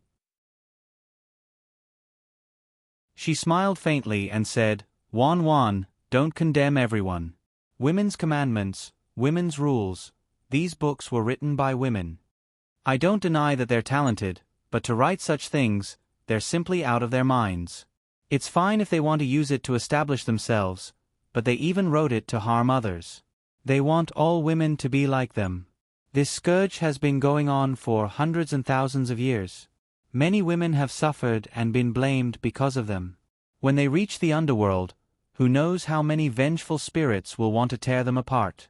With these books, you men will be even more proud. Look, all you women think the same. Everything you do is more natural and unrestrained. Other than Li Hongyuan, everyone lowered their heads. They even wanted to block their ears so that they wouldn't listen to it anymore. Seeing that Jingwan's resentment was about to overflow, Li Hongyuan hurried forward and pulled her into his arms. Don't be angry, don't be angry. This person, perhaps because she cared, she didn't care about anything. If he didn't know Jingwan, or if he knew her but didn't have such feelings, he would probably think that she was rebellious, arrogant, and reckless. But now, he felt that what she said was quite right. Of course, these things had nothing to do with him. He wouldn't ask Wan to do it, and he wouldn't indirectly do something that she had to follow the rules. Jingwan also knew that she was a little too agitated. She leaned in Li Hongyuan's arms for a while and calmed down. Then she looked at Li Hongyuan. You seem to be quite happy? I'm quite happy. It's because Wan has absolute trust in me that she said these words. Shouldn't I be happy? Hearing this, Jingwan was also quite happy. But, Your Highness, aren't you focusing on the wrong point? What's wrong? My point is correct. As for Wan's point, Li Hongyuan held her face and made her look directly at him. If Wan thinks that there's a problem, then you can change it in the future. Change according to your ideas. I will be your most powerful support. Jingwan always said that his skill of sweet-talking was maxed out. But Jingwan felt that this was the most beautiful thing she had ever heard. Thank you, Ah Yuan. If there was such an opportunity, Jingwan naturally wouldn't let it go. Of course, she was very clear that in the current social background, it was simply a dream to change a lot and make the status of women equal to men. Even if this man was already the emperor and she was the mother of the country, it was impossible to achieve this. If she overdid it, she would inevitably be opposed by many. Once she was isolated and helpless, even the most powerful emperor could. Therefore, she only wanted to slightly improve the status of women. When they were hurt, they wouldn't have to suffer more pain. When the official wife was suppressed by the concubines in the family to the point that she almost had no space to live, she wouldn't lose the ability to struggle. Especially the officials, she must let them know that if they favored their concubines and neglected their wives, they would definitely have a bleak future. No change in any kind of civilization could be achieved overnight. The current Qiyuan was still far from achieving equality between men and women. It could only be left to future generations. There would be a day when there would be an opportunity like her previous life. Perhaps when the time was ripe, there would be a sudden change. Perhaps it would be gradual and would be achieved naturally. There wasn't much she could do, but she had to do something. Starting from her, she had to at least let people have this awareness. Perhaps there would be someone who would take over her baton and continue on this path. At this moment, Jingwan really felt that she was incomparably lucky. If it were another man, she would probably have completely extinguished the slightest bit of this idea. As for the method of extinguishing it, there was no need to think about it. This matter isn't urgent yet. You can slowly think about it. There's still time. Let's go. Aren't we going down? Li Hongyuan held Jingwan's hand and prepared to go down the Immortals viewing platform. Jingwan's eyes curved into crescents. She was in a very good mood. She allowed him to hold her hand. Even when they met other people along the way, she didn't struggle free. The two of them seemed very intimate. Along the way, no matter if it was the people leading the way or following behind, they all pretended to be deaf and mute. They expressed that they didn't hear anything and wouldn't reveal a single word. No one would, not even their closest relatives. However, a group of male compatriots secretly expressed in their hearts that if they wanted to curry favor with Wang Fei and obtain a better future, they absolutely couldn't be fickle in love. However, Yu Zhongqing and Shi Daren's gazes towards the living king of hell were slightly subtle. In the capital, when it came to beauty, Jin Qin Wang would definitely bear the brunt. No matter how the others were, they could all stand to the side. The beauties that he kept in his courtyard were all genuine goods. Could it be that they were all just for show and decorations? Or could it be that Jin Qin Wang's charm was too great that Jin Qin Wang had completely given up his heart and viewed all the beauties in the world as skeletons, leaving only one person in his eyes? If this kind of situation was known by the world, it was very likely that Jin Qin Wang would be labeled as a femme fatale. However, this had nothing to do with them. It was just that along the way, they met more and more people, especially the young students. Li Hongyuan didn't say anything. He just had an expressionless face and looked exceptionally cold. Basically, people would take the initiative to step aside and wouldn't come forward to make trouble. It was just that everyone was very curious about the things that happened on the Immortals viewing platform. Jingwan and the others went to another place. It was the Kaming Prefecture's treasury.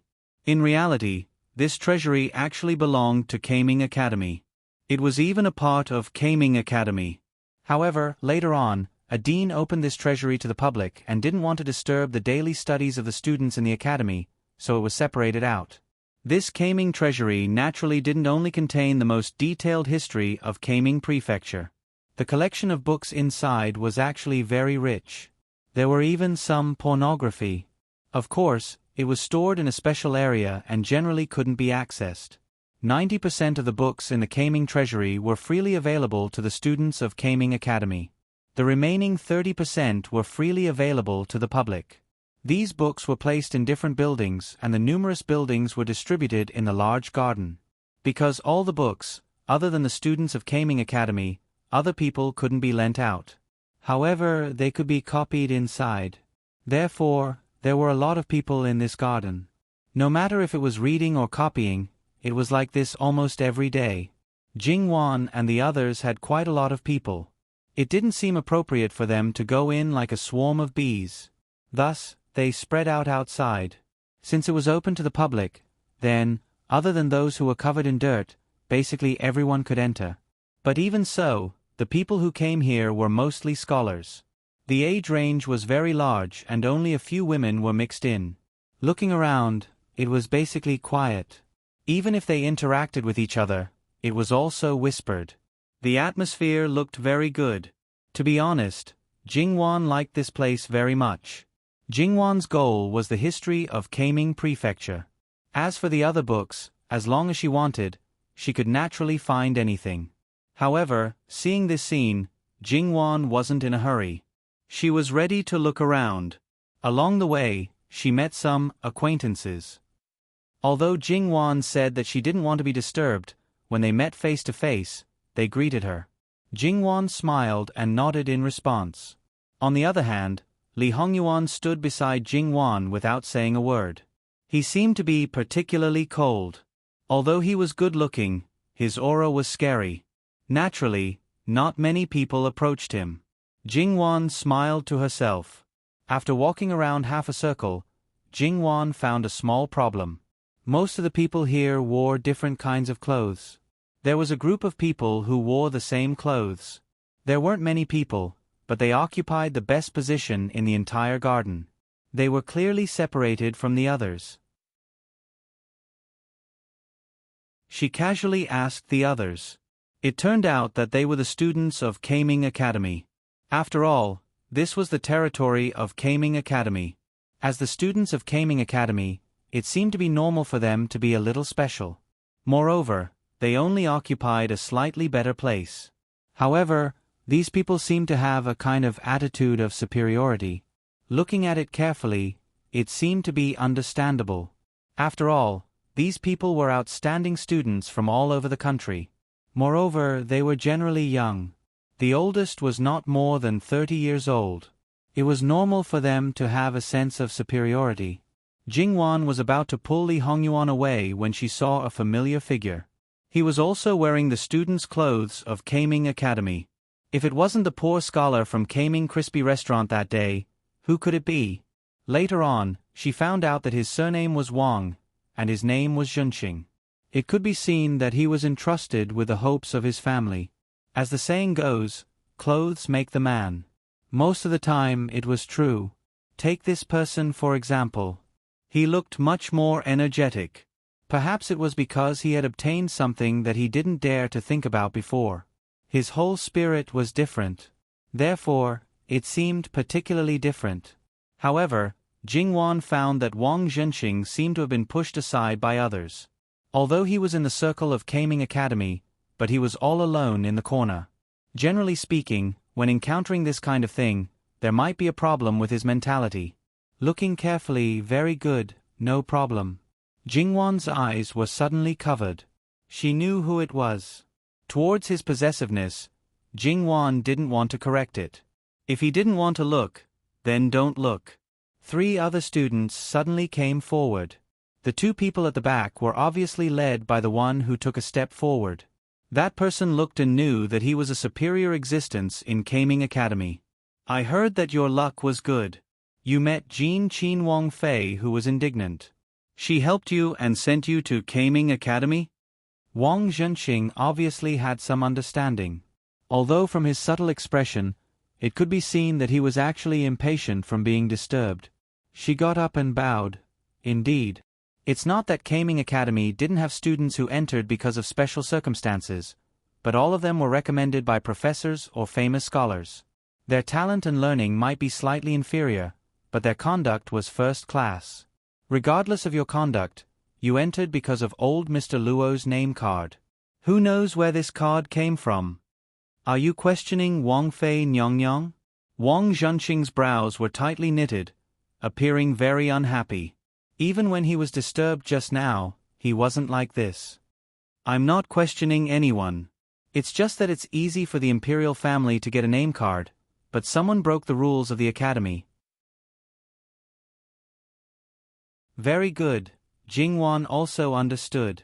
The reason why these people pushed aside Wang Zhenxing was not because of him, but because of the person who recommended him.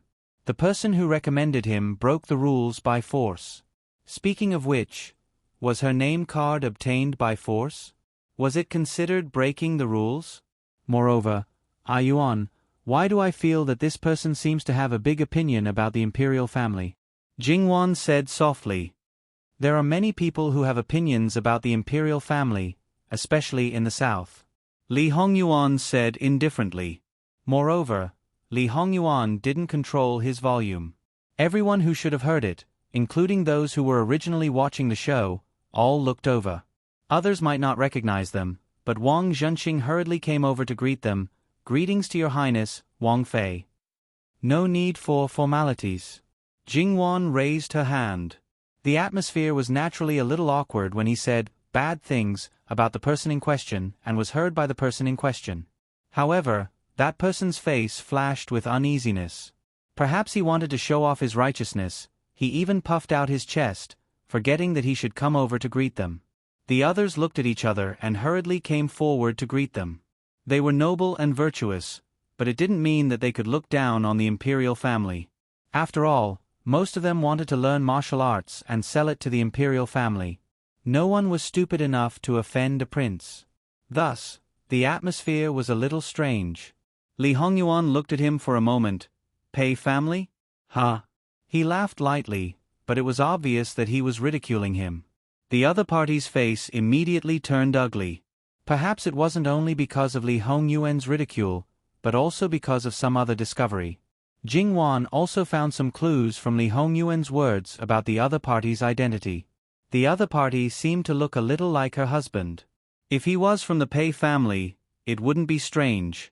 The King of Hell could tell the other party's identity from his face, and that person's expression also seemed to indicate that he had seen through Li Hongyuan's identity.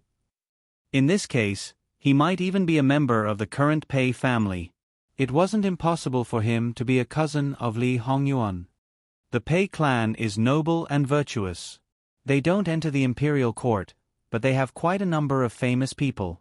Famous scholars have students all over the world. The Pei clan's disciples even go out to study and make friends. Everyone knows what they are thinking. This prince's temper has always been bad. Sometimes, I will do things that are out of line. Jingwan could feel that his current mood seemed to be somewhat bad. It seemed that he had resentment towards the Pei family, but it also seemed that he didn't have anything. The other party's face was green and white. In fact, this was a well-known matter. The Pei family used the name of self-protection, but in reality, what was going on? Everyone was guessing. It was a publicly recognized secret. The Pei family would come out sooner or later and return to the imperial court. What they needed now was probably a suitable opportunity. The Pei family was Jiangnan's #1 family. They had not declined for so many years. Thinking about it, they would absolutely not be willing to be silent forever. Pei Zhuo-Qing knew that her family was using the child left behind by her aunt as one of the opportunities. That's right, one of the opportunities. It was very obvious that the family had other plans. It was just that he did not know about it. The family had always been very concerned about the prince left behind by her aunt. It was just that because of some reasons, they had never contacted him. He was actually not interested in this matter, so he did not ask about it. Otherwise, he would not be ignorant when people were right under his eyes. It was fine if he did not pay attention. After careful observation, he discovered that he and his grandmother looked very alike. Especially that pair of eyes. It was said that that aunt looked the most like grandmother. Moreover, the other party was a prince. It was impossible to deny that he was that aunt's son. He came to Jiangnan. The family definitely knew about it. Unexpectedly, they did not tell him before. Otherwise it would not be so awkward. Speaking about it, the one who sent the poor scholar to the Enlightened Academy should be his cousin-in-law. What was this? Just when Jing Wan wanted to persuade a few words to break the deadlock, another young man appeared. He was wearing a scholar's robe. He looked refined and elegant. Stepping forward, he clasped his hands in front of Li Hongyuan and Jing Wan. Greetings to Wang Ye and Wang Fei. My teacher, old Mr. Luo, invites the two of you to have a chat. Jing Wan's eyes slightly brightened.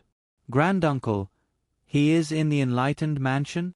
Although this granduncle was always wandering outside, his whereabouts were uncertain, but it did not mean that he never went back. Jing Wan had seen him 2 or 3 times. Based on appearance, granduncle and grandfather actually looked very alike. If it was not for the age difference of nearly 5 years, people would believe that they were twins.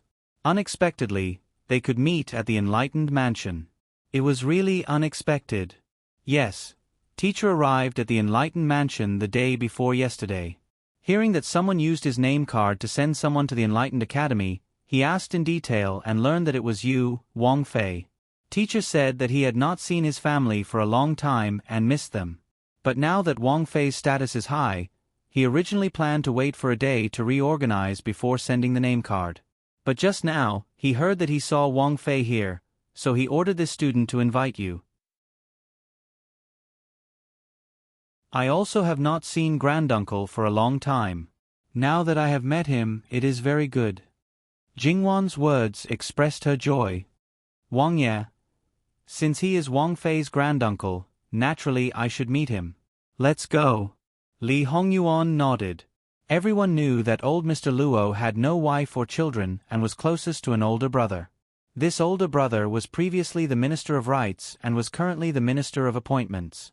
Thinking about it, to be able to become a Wang Fei, she must be his direct descendant. To a certain extent, wasn't it the same as being old Mr. Luo's direct descendant?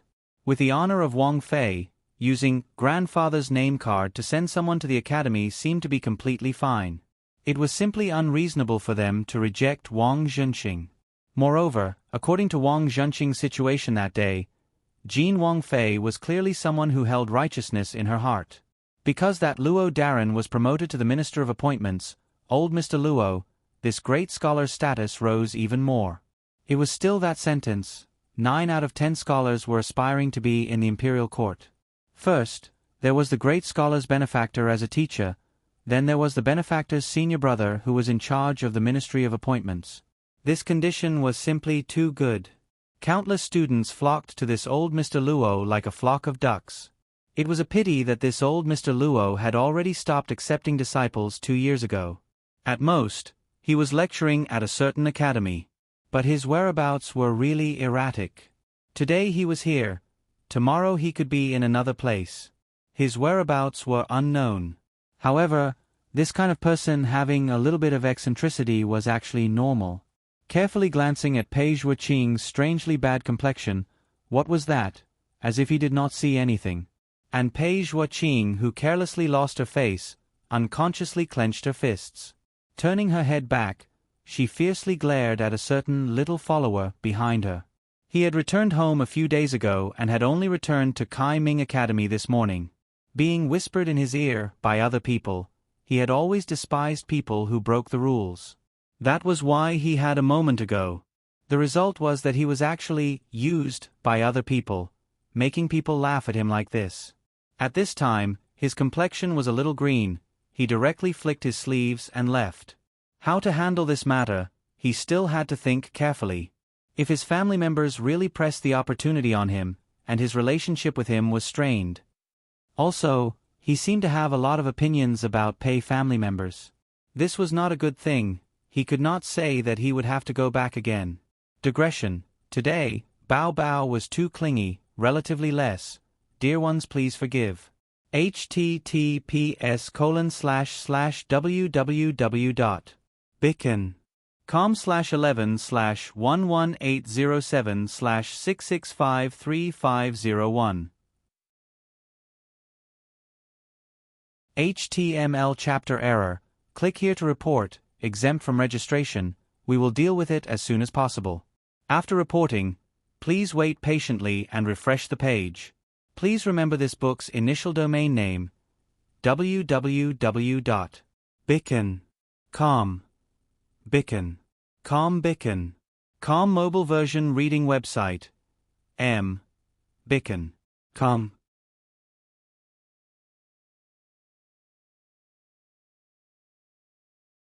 Chapter 283. Jingwan's granduncle, Luo Peisong. Although he wasn't a professor at Kaming Academy and didn't stay there for long, he still had a small courtyard in Kaming Academy. It was really small, with only 3 rooms. The rest of the space was about the same size as his room. The 3 rooms, one for study, one for receiving guests, and one for sleeping.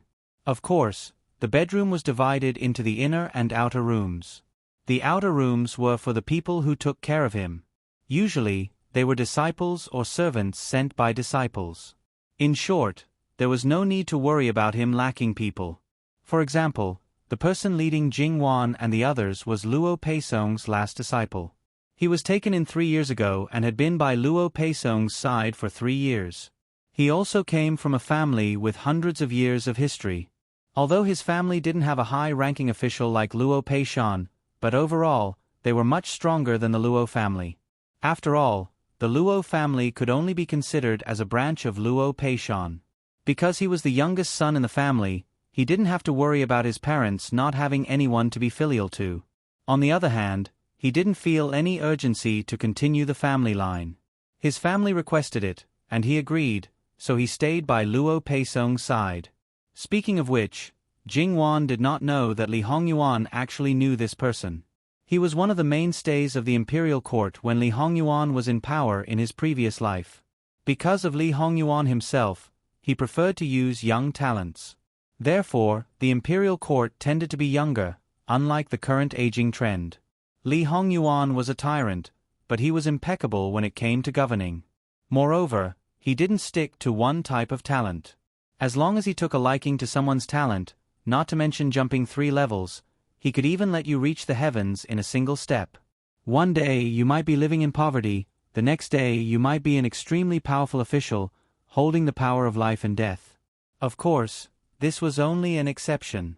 Even so, it was still an opportunity for young people. Many people had great ambitions and lofty aspirations. This person was now a high scholar, and had made a name for himself when he was young. However, he gradually fell into silence, until 2 years later, when he participated in the imperial examinations with the Luo brothers. Not only was he a high scholar in the imperial examinations, he was also the top scholar in the imperial examinations. For a period of time, he was in the limelight. Furthermore, because he didn't have a wife, and didn't even have a fiancée, he was chased by countless high-ranking officials and nobles, all of whom wanted him as their son-in-law. His surname was Jiang, and his given name was Wanli. This name was rather simple and crude. Jingwan jokingly asked him if his elder brother was still 100 miles away. In the end, he said that he was more than that. 1, 2, 3, all of them were accounted for. Jingwan wanted to ask if his parents had a grudge against the first few children. After all, they were from a big family, a family of literature and etiquette. Do you need to put more effort into naming things? Moreover, The later ones were thousands of miles, while the earlier ones were 1 to 3 miles. Just because they were born early, they deserved to be unlucky? Jing-wan asked about her granduncle's situation. After all, only the 2 elders of the Luo family knew about his situation, and they probably only spoke a few words. He was not a young man anymore. How could she not worry about him when he was away all year round? Moreover, Jing-wan could count the number of times she had seen him. However, to some extent, their relationship at that time was actually much better than that of her biological grandfather, Luo Peishan. At that time, Luo Peishan's mind was elsewhere and he did not seem to be easy to get close to. This granduncle was different. Perhaps it was because he did not have his own descendants, but he treated his elder brother's descendants well. As for Jing-wan, because of her relationship with Madame Luo, he loved her as well as her crow. When Madame Luo first got married, Luo Peisong was in the rebellious period. Perhaps it was because his elder brother took care of him, but he was the kind of person who matured late. It was a headache for his parents, so they directly threw him to their eldest son who was very responsible. At that time, Luo Peishan had just taken office and did not have the time to take care of him. Therefore, this rebellious son could become a famous scholar in the world today. Luo Peisong was afraid of his eldest sister-in-law, but he also admired her. Jing-wan spent more time with Madame Luo, so he could not see her every time when he came back. Perhaps because Jing-wan was just concerned about her elders, Li Hongyuan did not go crazy. When Jing-wan saw Luo Peisong, he was playing chess with a doctor from the academy. They had not seen each other for several years, but he had not changed much. He was in good spirits and his eyes were not cloudy. Perhaps it was because he was away all year round, but he was also darker than ordinary old men. Although the courtyard was small, it was well decorated. It could be seen that it was taken care of carefully on weekdays. It was not neglected because of the owner's absence. As the saying goes, don't speak while watching a chess game. Before the game ended, no one spoke. Jing-wan was not proficient in chess, but she could see that her granduncle was at a disadvantage. However, looking at the carefree look on the old man's face, he did not care at all. Luo Peishan stroked his beard and raised his head to look at Jing-wan. Little girl, you've already grown so big. Time really doesn't spare anyone. I see that granduncle is still the same as before. He is in good health, Jing-wan said with a smile. You little girl, your mouth is still so sweet. Luo Peishan nodded slightly, with a hint of indulgence, but also a little helplessness. Not only Jiang Wanli, but also the doctor opposite him was a little surprised. They knew that although Luo Peisong was not difficult to get along with, he was not easy to get close to. He also had some little quirks. It was rare to see him smile all day long. He was completely different from the old fox Luo Peishan who mingled in the officialdom.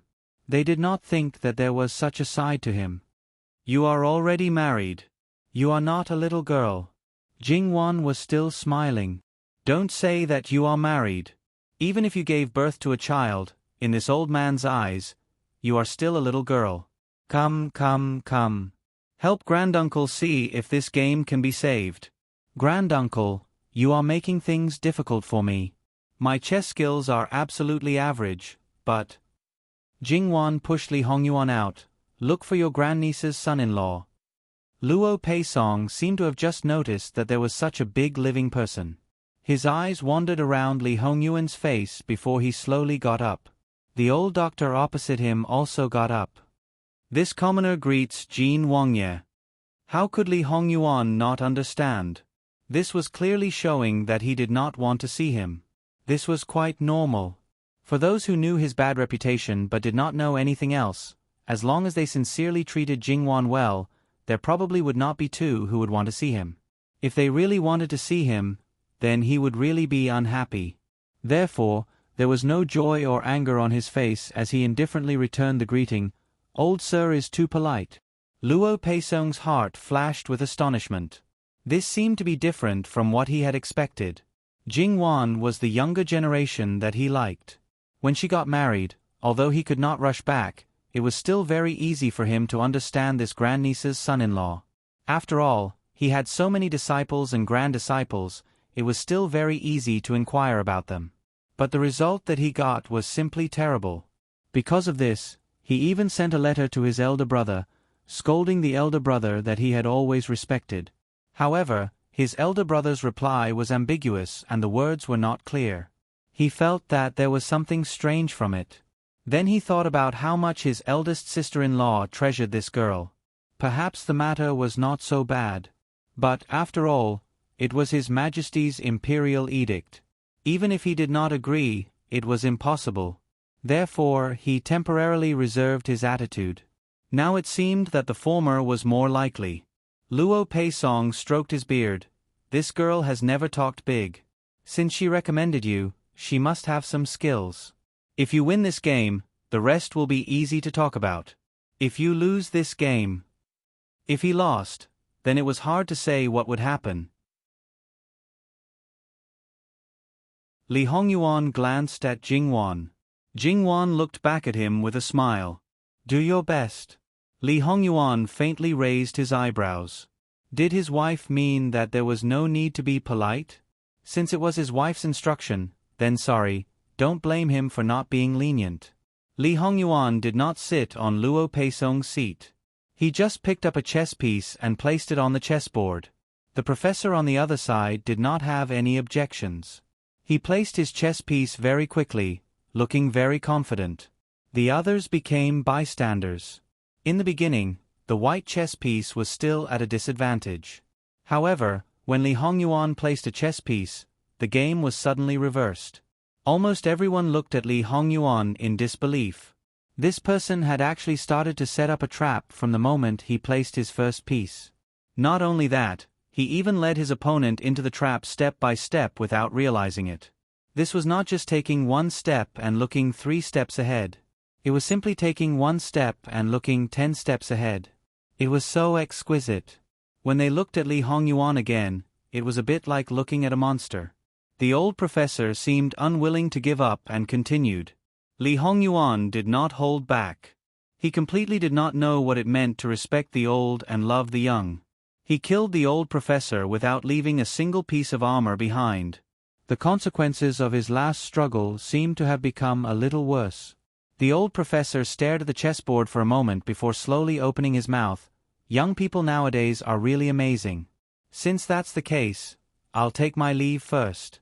He did not know if he was angry or if he had been hit too hard. He did not wait for Luo Peisong and the others to respond. He stood up and left. Jingwan secretly pinched Li Hongyuan. Humble. Humble. Does he know what humility is? Li Hongyuan did not bat an eyelid, as if he did not feel the pain at all. He only gave Jingwan a rather innocent look when no one was looking. Jingwan inexplicably understood his meaning. She was so angry that her teeth itched and she wanted to bite him viciously. Only then did Luo Peisong retract his attention from the chessboard and look at Li Hongyuan seriously. I have to say that this commoner has a whole new level of respect for your highness. However, it is better to leave a way out. Not only do you leave a way out for others, you also leave a way out for yourself. After all, this way out is the escape route of others, and it could also be your escape route. Just now, I benefited from old teacher's teachings. You said it first, so this prince did not dare to lose. Therefore, this prince did his best. Li Hongyuan said, humbly. The corner of Luo Peisong's mouth twitched. So, he did it on purpose just now? Just because I have a problem with him?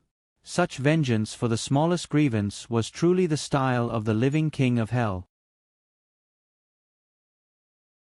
Moreover, should I thank him for using such a gentle method, and not as simple and crude as he did in the capital? Lass, this man is too handsome. No matter how you look at him, he is not reliable. Moreover, this man is vicious and treacherous. He does things without leaving any leeway. So, don't foolishly believe everything he says. Otherwise, you will only be fooled by him without knowing it. Luo Peisong said, sincerely and earnestly, to Jingwan. Li Hongyuan's face instantly darkened. For the sake of Wan Wan and her family, as long as they were sincere about her, he could reluctantly tolerate them. However, if they tried to sow discord between them, he would immediately classify them as rivals in love, and get rid of them quickly. He would destroy them in seconds. Jingwan looked at him and knew that he seemed to have been stepped on again. She hurriedly pulled him and stood in front of him. In the end, Granduncle was also an old man. How could he bear the anger of the living king of hell? Granduncle, you are wrong. I don't know whether Ah Yuan is reliable or not to others, but to me, he is absolutely reliable. He is an indomitable man. Even if he wants to play tricks on me, there is no malice. He will never target me with his vicious methods. This has nothing to do with whether he is handsome or not. Moreover, no matter how handsome he is still benefiting me. Therefore, you can say anything about him, but you can't sow discord between us. Luo Peisong's gaze landed on Jingwan, then on Li Hongyuan, whose face was overflowing with spring. He repeated this a few times. Well, even if he had never experienced love, he could tell that the two of them were as good as the same person. This man, who was said to be a playboy and lustful, had placed this girl at the top of his heart. He was afraid that she would fall when he held her in his hands, and afraid that she would melt when he held her in his mouth. He did everything as he pleased, but when it came to this girl, if he said anything wrong, he would definitely lose his face. Looking at one girl's posture, if he made mistake, she was the kind of person who would make a move at any time. Well, he worried for nothing. It was his elder brother's reply. Everything else was not clear, but this point made him feel at ease. Okay. In broad daylight, you are pulling and pulling. What a scandal. You are deliberately trying to provoke this lonely old man, right? Jingwan coughed dryly. Only then did she notice that rather than saying that she was blocking someone, it was better to say that someone took the opportunity to take her into his arms. She took a step forward and broke away. Look at what Granduncle said. It is you who is not willing to marry. If you were willing, even now, that teenage girl would be happy to throw herself into your arms. If you want me to say, as long as you agree, maybe tomorrow I will have a granduncle who is younger than me. Don't you think so? You lass, after getting married, you really don't know how to write the word reserved anymore. You even dare to tease your own granduncle. Is there anyone who talks like you? Do you think I am old enough to harm teenage girls? If I wanted to marry a wife, I would have done so decades ago. Back then, your granduncle was also handsome and elegant. The number of girls who liked me could line up from the north gate to the south gate of the city. I didn't have such thoughts at all. I didn't have such thoughts in the past, and I definitely won't now. You can forget about this mouth of yours in front of your own family, but you should restrain yourself outside. Yes. Granduncle is the most handsome. You were handsome when you were young, and you are still handsome when you are old. You lass, is this the main point? Then he looked at Li Hongyuan, whose face was dark, and his mood suddenly became quite good. This man was like a child who could not tolerate his wife saying the word good about any man other than him, even if it was just a joke or a compliment. How much did he care about her to have such a possessive desire? This kind of man was rare in the world. Let's not talk about this. I haven't seen your grandfather and grandmother for a long time. How are they? Granduncle, you don't have to worry. Grandfather and grandmother are very good. I don't know if grandfather told you that eldest brother and sister-in-law have an eldest son, third brother and third sister-in-law have an eldest daughter, second brother's marriage is also settled, and all the sisters who are married are having happy events one after another. Except for a few things that don't go well, there are no other problems. That's good. By the way, I have a teaching book on fine brushwork in my hand. In front of outsiders, Jingwan could actually be righteous, but in front of trusted relatives, Jingwan always felt a little guilty. Your grandfather told me that you have been advising your third brother a lot. It is the Luo family's fortune to have a daughter like you. Those who didn't know would just think that Jingwan put a lot of effort into the book like Luo Jinghua. After all, this idea was not hidden from outsiders, but those who knew would naturally understand that it was far more than that. I am the daughter of the Luo family, and the Luo family treats me well. Not only am I an elder brother, but I should do something for the Luo family. You are a good child. Your grandmother has always said so, and in fact, it is true. Back then, if your grandmother allowed me to take you to travel the world, there would be no one else around me. Luo Peisong said with emotion. Jingwan was surprised. There is such a thing? She had never heard her grandmother mention it. How could there not be? Your grandmother directly gave me a fierce beating. She was so ruthless that it was comparable to the time when she forced me to straighten my back. Your grandmother said that I was not serious at all, and that I was a bad influence on her darling. She had to break my legs, throw me out of the Luo family, and never let me take half a step back in the house. Perhaps it was because he thought of the taste of pleasure. Luo Peisong's body couldn't help but tremble a little. Jingwan was overjoyed, and she almost choked from laughing. Li Hongyuan helplessly patted her back. Granduncle, you can't take me away. If you choose one of my brothers, grandfather and grandmother will definitely be happy. What do I need them for? They are all blockheads, and they don't have the slightest bit of spirit. It is simply a disgrace to bring such people out. Besides, how can a stinky brat be as considerate as a little girl? Then, Luo Peisong began to criticize all the disciples he had taught. In short, in his eyes, there was not a single good person.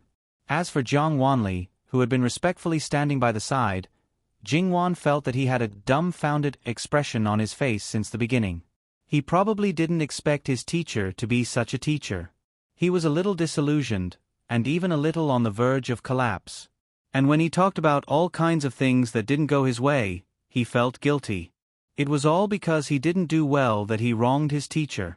And in Jingwan's view, this was purely granduncle showing off. Several of his brothers could be called blockheads by him, and his disciples were not few in number. If this wasn't showing off, what was it? After saying these, they talked about Li Hongyuan's task in Jiangnan. Like the older people, Luo Peisong only knew about the academy examination for the time being. But this matter seemed to have stepped on his reverse scale. He was especially resentful, and his face was livid. If you need my help, just tell me. I still have some connections in the scholarly community. This prince thanks old Mr. in advance. But this time, it's better for people not to interfere. On the surface, it's cheating in the academy examination, but secretly it's also related to the salt policy. The amount is too large, and the water is too deep. There are many dangers, so old Mr. shouldn't get involved. Moreover, this prince has enough ideas. Luo Peisong was shocked. He looked at Li Hongyuan, and his eyes became more subtle. Your Highness trusts this commoner. You are the granduncle of this prince's wife. This prince can give enough trust to people close to her. Your Highness is so confident that he's conceited. He looked at his disciple meaningfully. Of course, it's not that he didn't trust his disciple, but he felt that Li Hongyuan shouldn't trust people easily. Since you know there's danger, why are you still bringing this girl? Wan's safest place is always by my side.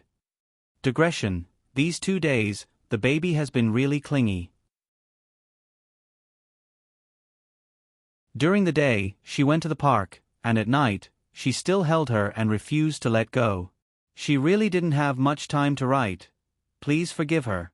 https://www.bicken.com/11/11807/6653503. HTML. We will deal with it as soon as possible. After reporting, please wait patiently and refresh the page. Please remember the domain name of this book. www.bicken.com. Bicken. Com mobile version reading website.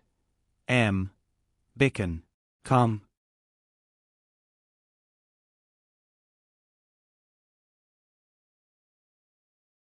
Chapter 284. The safest place for Wan will always be by my side, Li Hongyuan said matter-of-factly without even thinking. Luo Peisong was speechless at his conceited words. He was not conceited, but he cared too much about her. He cared so much that he would not feel at ease unless she was under his nose. He cared so much that he did not want to leave her in the care of anyone else. It could only be said that he had let Jingwan leave and never come back in his previous life, which had cast a shadow over his heart. He would never allow such a thing to happen again. Moreover, he could barely restrain himself when he did not have her. Now that he had her, he could not bear to let her out of his sight for too long. Although there was no specific time limit, it was at most a few hours. After that, he would be in a bad mood, irritable, or even anxious. It was as if his obsession had been upgraded. He knew that there was something wrong with him, but he did not want to control it, nor did he want to change it. From the perspective of any woman in the Qi Yuan dynasty, she probably would not feel that her husband cared too much about her. Wherever he went, he would take her with him. She would not feel that there was anything wrong with her husband being angry when she paid attention to or talked to another man. She would only feel extra happy and satisfied. From Jingwan's perspective, Li Hongyuan's excessive possessiveness did not make her feel uncomfortable. She felt that she had lost herself because of her background and her own reasons. After all, no matter how crazy she yearned for freedom, she could not do something that was not tolerated by others. Jingwan was not at that level. Moreover, although Li Hongyuan was possessive, he did not do anything that would make others feel uncomfortable. Jingwan smiled faintly. "Granduncle, if His Highness did not take me with him, I would probably never have the chance to go out and sightseeing. According to my original intention, I would definitely be willing to go out with you. But you see, not to mention grandmother, even grandfather would not allow it. But His Highness is different. If anyone else wants to bring me out for a sightseeing tour, including myself, they will definitely be stopped. Only His Highness is not. And since he already anticipated that there might be danger, His Highness will naturally arrange everything well. Even if we encounter the worst situation, at least we won't have to worry at that moment. I think it's quite good. If I can encounter the worst situation just by going out for a trip, then this prince doesn't need to live anymore." Li Hongyuan was a little dissatisfied with Jingwan's words. Jingwan rolled her eyes at him. "I'm saying, what if? There's no what if." "Hey, that's enough," Jingwan said helplessly. Sometimes, she really felt that this man was quite childish. Only then did Luo Peisong feel that the two of them had had enough. They were always provoking a loner like him, making him want to find a wife at his age. He stopped and waved his hand decisively. "Do whatever you want. His Highness doesn't need to care so much. If you really need it, just say the word. In that case, this prince won't be polite with old teacher." Whether he agreed verbally or not was one thing, whether he would use it or not was another. Of course, nothing was absolute. Jiang Wanli was not called away by Luo Peisong. He just quietly waited on the side, waiting for tea. He was gentle and handsome, really worthy of the name. He was very consistent with Li Hongyuan's impression of him. It was just that when this person did things, he was swift and decisive. There were more and more acquaintances. In the beginning, you knew the ins and outs of others, but they knew nothing about you. Li Hongyuan had a subtle sense of superiority in his heart, but gradually, that was the case. No matter how much you knew, you might not have the ability to do anything. He was the only one who knew the hardships in the beginning. However, in his eyes, those were nothing. Everything he had done was for today and for the future. Currently, he was very satisfied with everything. When they were chatting happily, Su Ting finally returned to the provincial governor's manor. However, she was stopped at the door and was given all kinds of difficulties. Even if she revealed her identity, she could not enter the house. The gatekeeper confidently said that their miss was staying at home well. Their miss was so noble and dignified, how could she dress like this? Moreover, there were servants everywhere, and she was surrounded by people. Don't think that just because you have a face like their miss, you can come and blackmail her. Su Ting only felt that her ankle was in excruciating pain. She didn't need to look at it to know that it was red and swollen. She had always been spoiled and would occasionally be lectured by her elder sister. However, there was a huge age gap between them. When her elder sister wasn't married, she was still young. Most of the time, her elder sister would only speak harshly to her. After she got married, they met less and less often. Hence, even a little pain on her body would make her extremely uncomfortable. Being stopped at this time, she really felt wronged. In the end, she said ruthlessly that unless she died immediately, as long as she entered this door, she would definitely not let this lowly servant off. The old maid guarding the door was scared and hesitated for a moment. "Su Ting, you are really impressive. Who will you not let off? This is my arrangement." "What, you won't let me off too?" There was only one person who would deliberately emphasize that her name was changed. Su Ting was silent and did not speak. She really did not want to use her current appearance to face this official sister. However, things did not go as she wished. Su Ting's official sister unhurriedly stepped forward and pulled her, forcing her to turn around. Seeing her sorry figure, her lips curled into a smile. "Oh, our Kai Ming Fu's #1 beauty, didn't you go to find Jean Wangye? Looking at this, you didn't succeed? But thinking about it, unless Jean Wangye's eyes are bad, he would not take a fancy to you like this, right?" Su Ting seemed to have reacted at this moment. It's you who forced me to dress like this? You're not that stupid, ah. That's right, it was all arranged by me. I knew that if you succeeded, it would be disadvantageous to me. Of course, I had to do something. Sitting and waiting for death is not my style. However, I feel that even if I didn't do anything, you probably wouldn't have succeeded. Almost being thrown down from the Immortals viewing platform, what does it feel like? So, not only did she scheme against her, she also sent someone to follow her? Su Ting had always hated this official sister. Now, she hated her even more. This was her last chance, and it was destroyed like this. She hated. Su Ting's official sister had never seen her like this, as if she couldn't wait to eat human blood and eat human flesh. Although there were similar looks in the past, it was never this intense. She subconsciously took a step back. After realizing what she had done, her face turned ashen. Hate it. I want to see what other tricks you can come up with. Flicking her sleeves, she stepped into the door first. This time, there was no one to stop her. Su Ting limped in. The servant girl who served her anxiously watched from the shadows. When she saw someone, she hurriedly stepped forward. "Miss?" Su Ting didn't say anything, only letting the servant girl help her back. It wasn't that she didn't think of escaping from this house, but she knew that she would definitely not succeed. As long as there was the slightest movement, she would be caught and brought back. The consequences. Su Ting found that her aunt was waiting for her.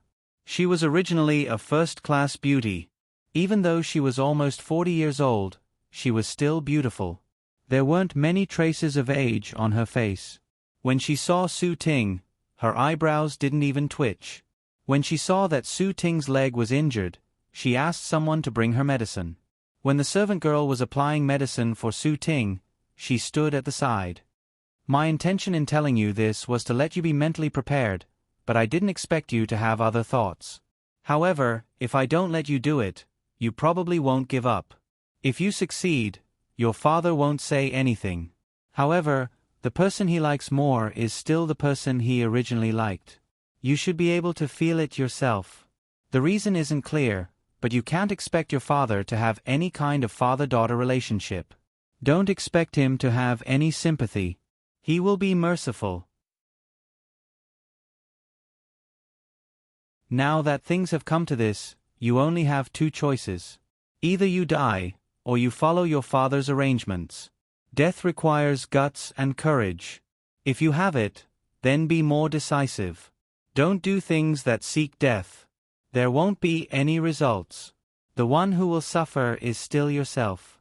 If you don't want to die, then think carefully. When you reach that person, you may not end up the same as others. Everything has to be done to know the result. If you blindly treat it with a negative attitude and don't do anything, naturally there won't be any results. After all, that kind of man, you can't expect him to like your face. If you throw a tantrum at him, he will obediently serve you. You should take out the attitude you treat Jean Qin Wang. A man's body is even less worth pursuing. As long as it's not unbearable to look at, it's enough. That's all I have to say. You're on your own now. She flicked her sleeves and left. Su Ting's tears fell pitter-patter. The more she cried, the fiercer she became, until she wailed loudly. After crying, she still had to face what she had to face. After crying, Su Ting let people prepare water for her. She bathed, changed her clothes, and put on makeup.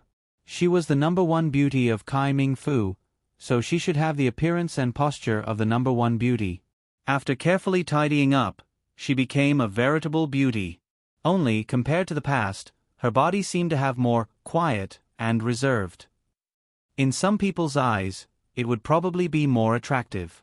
In other people's eyes, it would probably feel that she had become dull, no longer that flirtatious. And Su Ting's elder sister went to see her biological mother, the governor's wife, to talk about some intimate things between mother and daughter. She didn't know why, but she talked about Su Ting again. Unlike in the past, the governor's wife no longer treated her coldly. Instead, she opened her mouth to let her daughter not make things difficult for her. She's just a pitiful person. Mother, why did you suddenly say that? She remembered, when that woman appeared, how sad her mother was. Her mother hated her so much at that time. Even after she got over it, she still didn't have a good expression towards that mother and daughter. Although she was surprised, but she still noticed her mother's strange mood. Mother, did something happen? It's nothing. Some things couldn't be said, and she didn't want to erase her daughter's last bit of admiration for her biological father. If she knew that her own father was so ruthless and heartless, she wouldn't know how sad she would be. Originally, she wanted to say something, but seeing that her mother didn't want to say anything more, she didn't ask any more. Somehow, she felt that it wasn't something good. Governor Su didn't know when he returned to the Fu. He asked someone to call Su Ting over. Looking at her bearing and expression, it seemed that she already knew what happened, so she didn't say much. Instead, he became a loving father again, letting her recuperate well. But he didn't ask how she got hurt. What he was concerned about was the words and actions of Li Hongyuan and Jing Wan during Su Ting's trip. Su Ting also told him everything in detail. Although it wasn't word for word, but there wasn't any error, and she didn't bring in any personal strong emotions. After Governor Su finished listening, there wasn't any strange expression on his face. He sent Su Ting away and then sat at a distance, drinking tea while thinking quietly. The final point was actually, Jin Qin Wang consort. Luo Peisong stayed for dinner. Whether Li Hongyuan was willing or not, as long as Jing Wan nodded, it would be fine. Anyway, Luo Peisong could see that on this kind of small matter, there was no need to ask for someone's opinion. If Jing Wan said, yes, he wouldn't say anything against it. It was simply, the husband follows the wife's lead. As the elder of the woman's family, there was nothing more worth being happy about. After all, Luo Peisong's fear towards the living king of hell was not as deep as his own elder brother. If he had something to say, then just say it. If he scolded, then just scold him. At most, he would just leave after 2 days. There was no need to worry that he would be put in a tight spot. However, Luo Peisong found that he still underestimated the tolerance of the living king of hell. When it came to Warner's matter, his heart might be smaller than the tip of a needle, but for other matters, he wasn't as vengeful as what he heard. Even if he really pointed at his nose and scolded him, his expression wouldn't change. He knew that Wan played a part in this, but he could also see that this person was getting more and more unfathomable. Without power or influence. Without a single redeeming feature? Perhaps this was the biggest variable in this fight for the throne. Luo Peisong drifted outside the capital, but it didn't mean that he was completely indifferent to the Luo family's matters. On the contrary, the Luo family had someone he cared about the most. They were his roots. He knew very well that if one of them rose or fell, all of them would fall. He was free and unfettered outside not because of his elder brother. He believed that if something happened to the Luo family, even if he wasn't implicated, he would definitely be ostracized when he walked outside in the future. It was possible that he would die in any corner in order to eliminate the root of the problem. Thinking of this, Luo Peisong felt that perhaps he should return to the capital and have a good chat with his elder brother. Luo Peisong's meals were the same as the other professors. They were all distributed by the people of the Kaming Academy. When they learned that the prince and princess were present, they naturally had to add more dishes. However, even if they added more, they weren't like the officials of the Kaming mansion who put in all kinds of effort. In terms of the number of dishes, they were far less. At this time, he seemed to have a good appetite for the derogatory remarks of the officials of the Kaming mansion. Because Jing Wan was present, they didn't ask Jiang Wanli to avoid them. Once again, they used one table for one table, and added Yu Zhongqing and Lord Shi. After his impression of Li Hongyuan changed, Luo Peisong didn't deliberately pick on him.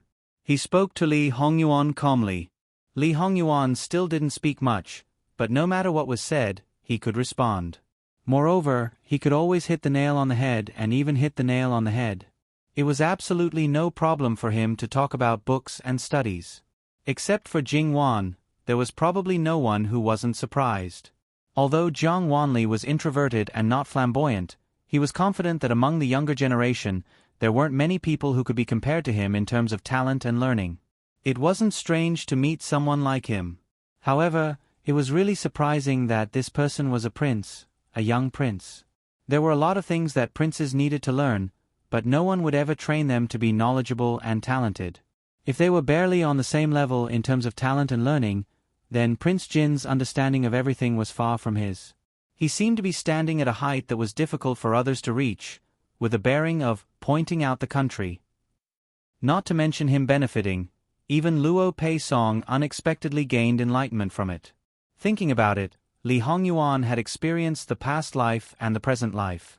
Even if he had experienced all the years, he still fell short of Luo Peisong by a large margin.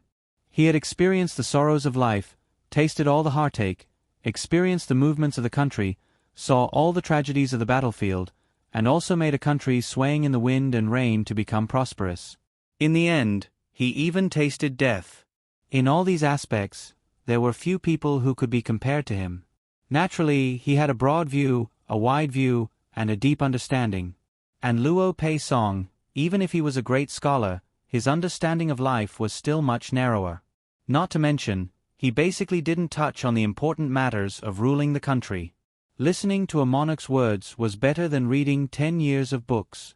Jiang Wanli sincerely bowed to Li Hongyuan, because Li Hongyuan's words even filled in his shortcomings. Speaking of which, Li Hongyuan deliberately did this. After all, he was also clear about Jiang Wanli's shortcomings in the beginning. Now, he filled in for him and shortened the detours in his official career, so that in the future, he could work harder and faster for him.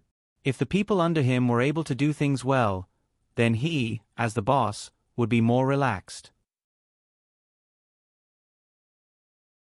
Only by being a hands-off shopkeeper could he be free and at ease, without any worries.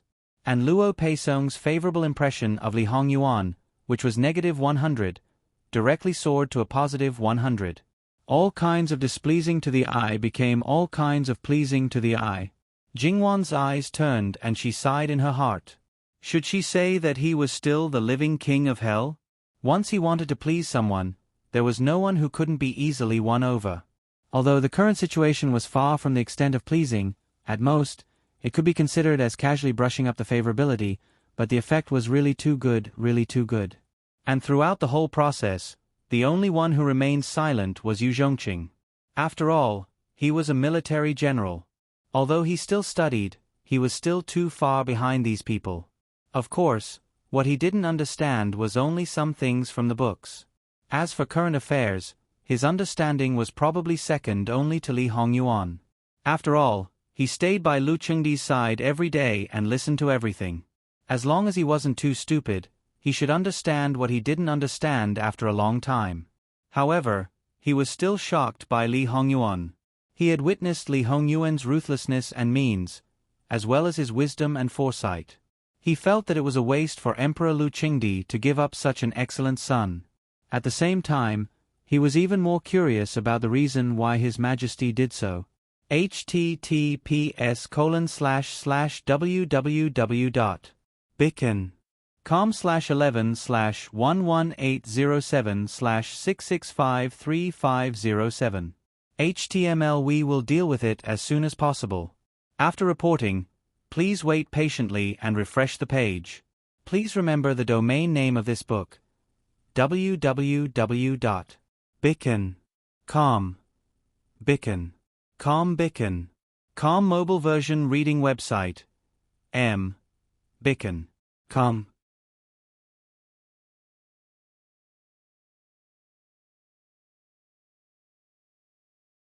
Chapter 285.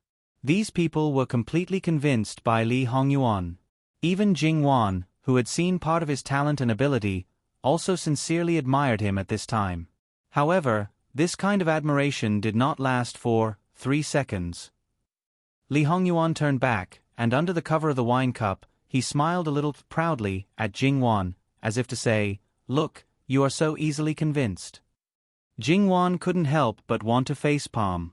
What was with this feeling of asking for praise? It must be an illusion. As a result, a little doubt arose in Jingwan's heart. Some things could be learned quickly, but some things could not be learned. Since he was born, it was said that he had never left the capital. How could he have those experiences that were far beyond the mind? All these questions were thrown out of the sky by him. In the end, Luo Peisong said that he would stay in Kaming Mansion for a while until Jingwan and the others left, then he would leave.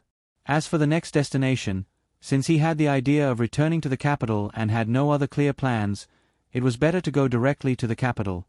At that time, he would leave his letter and name card. That can't be better. Grandfather and grandmother will be very happy. If we can stay here, they will probably be even happier. Jingwan said with a smile. That's hard to say. After all, I'm not young anymore. I've made your grandparents worry for many years. When my parents were still alive, because they were unwilling to get married, they had always helped to mediate in front of my parents. That's why our relationship didn't become a mess. All this time, they have been indulging my willfulness. If I continue to make them worry like this, it is indeed a little too much. In their eyes, no matter how old I am probably uncertain and unreliable. They thought that it was true in the early years, but later, they probably got used to it. They were used to wandering outside and wandering. Maybe it is time for them to change this impression. Luo Peisong was a little disappointed. Granduncle, you don't have to worry about it. Because you and grandfather are born of the same mother, you are their close relatives, so they won't mind these small things. That is indeed the case. However, most of the time, the one who really can't let go is yourself, not others. It's because of guilt, self-blame, or even resentment. Indeed, Jingwan could completely understand and appreciate this feeling because she felt the same way. But now, Jingwan glanced at the man beside her and seemed to be accepting his kindness more and more calmly. Sometimes, she even felt that it was natural. This was also what he wanted. He wanted her to trust him without reservation and rely on him. He was committed to making her learn how to be extravagant and enjoy life. He tried to use the best things in the world to bribe her so that she could not leave him. Even though he didn't say it out loud, Jingwan could feel it from his actions. Even though he knew it didn't mean much, it was more likely that he simply wanted to give her the best, that's all. If he wanted to keep her forever, it was very simple. He just needed to be the only one in his body and mind, the only one that belonged to her. When they left, Luo Peisong didn't hesitate to ask Lord Shi to stay behind. After all, when Luo Peisong spoke, it was definitely a surprise. Lord Shi had a lot of shortcomings, so he knew a lot of things. However, under normal circumstances, he couldn't talk at all. After all, ordinary people didn't think that the things he knew were useful at all, but those who knew liked to quote from classics and classics. At one point, Lord Shi couldn't understand what Luo Peisong was saying, so he became a useless person. However, at Luo Peisong's level, there was no need for him to show off his knowledge. It was as if he had returned to his natural state. It would be strange if he didn't understand the most straightforward words. Li Hongyuan didn't have any objections to keeping Lord Shi. After all, he already knew about the situation in Kaming Mansion and its surroundings. In Li Hongyuan's eyes, Lord Shi was reduced to a useless person. Since that was the case, one more person wouldn't make a difference. Thus, he was mercilessly abandoned, just like that. Lord Shi was very happy to be able to learn from a famous scholar for a period of time. It was something that he didn't even dare to think about. Due to some considerations, neither Li Hongyuan nor Jingwan asked anyone to serve them. Therefore, when they left Luo Peisong's small courtyard, only Granny Gong and Mu and were waiting at the door. However, there were probably many people who knew that they were here, so there were quite a number of people who seemed to be wandering around intentionally or unintentionally. These people had no effect on Jingwan and the others. They were ready to leave Kaming Academy directly. Li Hongyuan knew very well what his father was thinking. Although Yu Zhongqing wouldn't tell on them, Li Hongyuan was really not interested in paying attention to this group of obviously immature but ambitious students. Along the way, there were some people who wanted to approach them. However, there were always some men and women in strange clothes who came out of nowhere and isolated them. Then, they clustered around the people who were led by the two of them. Only then did they know that they were the ones who brought them out. With such an obvious gesture of rejection, naturally, there wouldn't be any tactless people who continued to approach them. Meeting Luo Peisong was unexpected. Therefore, with this delay, it was getting late and they could go back directly. In the next few days, Jingwan and the others finished exploring all the places in the city and began to explore outside the city. Due to Li Hongyuan's connivance, Jingwan almost abandoned the carriage. Most likely, she rode on a horse, either alone or with two people. Her horsemanship improved by leaps and bounds. From this mountain top to that valley, from this temple to that dam, it was the time when 100 flowers were blooming and competing with each other for beauty. Regardless of whether it was natural beauty or man-made carvings, they were all so beautiful that nothing could be taken in all at once. Furthermore, there were also the steep peaks, the ever-changing sea of clouds, and the magnificent sunrise and sunset. Sometimes, when she heard that there was something delicious in a remote place, she would go straight there. Even if the final result was not satisfactory, Jingwan still smiled happily. Li Hongyuan was originally just playing with her. Seeing Jingwan's smile was enough for him to be happy and calm in the depths of his heart. However, Jingwan would not let him go. Not to mention that the King of Hell knew how to play. In fact, he played very elegantly. The craziest and wildest thing was probably when he rode on a horse. In the end, he still could keep his clothes and hair tidy. The first time he lost his image was probably when he was pulled by Jingwan to run wildly in the imperial plantation. With that experience, Li Hongyuan did not have a sense of rejection. After really experiencing that kind of unrestrained recklessness, people who were raised under the strictest dogma would also be addicted to it. One time, Jingwan was on a whim. Originally, she was going to go back to the city. However, she dilly-dallied and refused to go back. She was determined to have a camping trip. It should be known that now her will was the priority, and no one would say anything. The things were not fully prepared. According to Nanny Gong's idea, she asked people to go back to the city to get them. However, Jingwan firmly refused. The reason why she did this was not because she did not know that the people around her had to prepare a lot of things before going out. There was no surprise or accident in it. It was not that Jingwan was a thrill-seeker and adventurous person in her bones. It was purely because the people around her were too rigid. However, after this time, Jingwan did not want to play this kind of accident again. Because after this time, whenever she went out of the city, the people around her would prepare more and more things. Every time she went out of the city, she would have a camping trip and a high-class accommodation. Thinking of those things, Jingwan could not help but sigh. She asked for help from someone, but that person just watched the show and said that the person who served her did a good job. He would reward her on the spot and give her a pay raise later.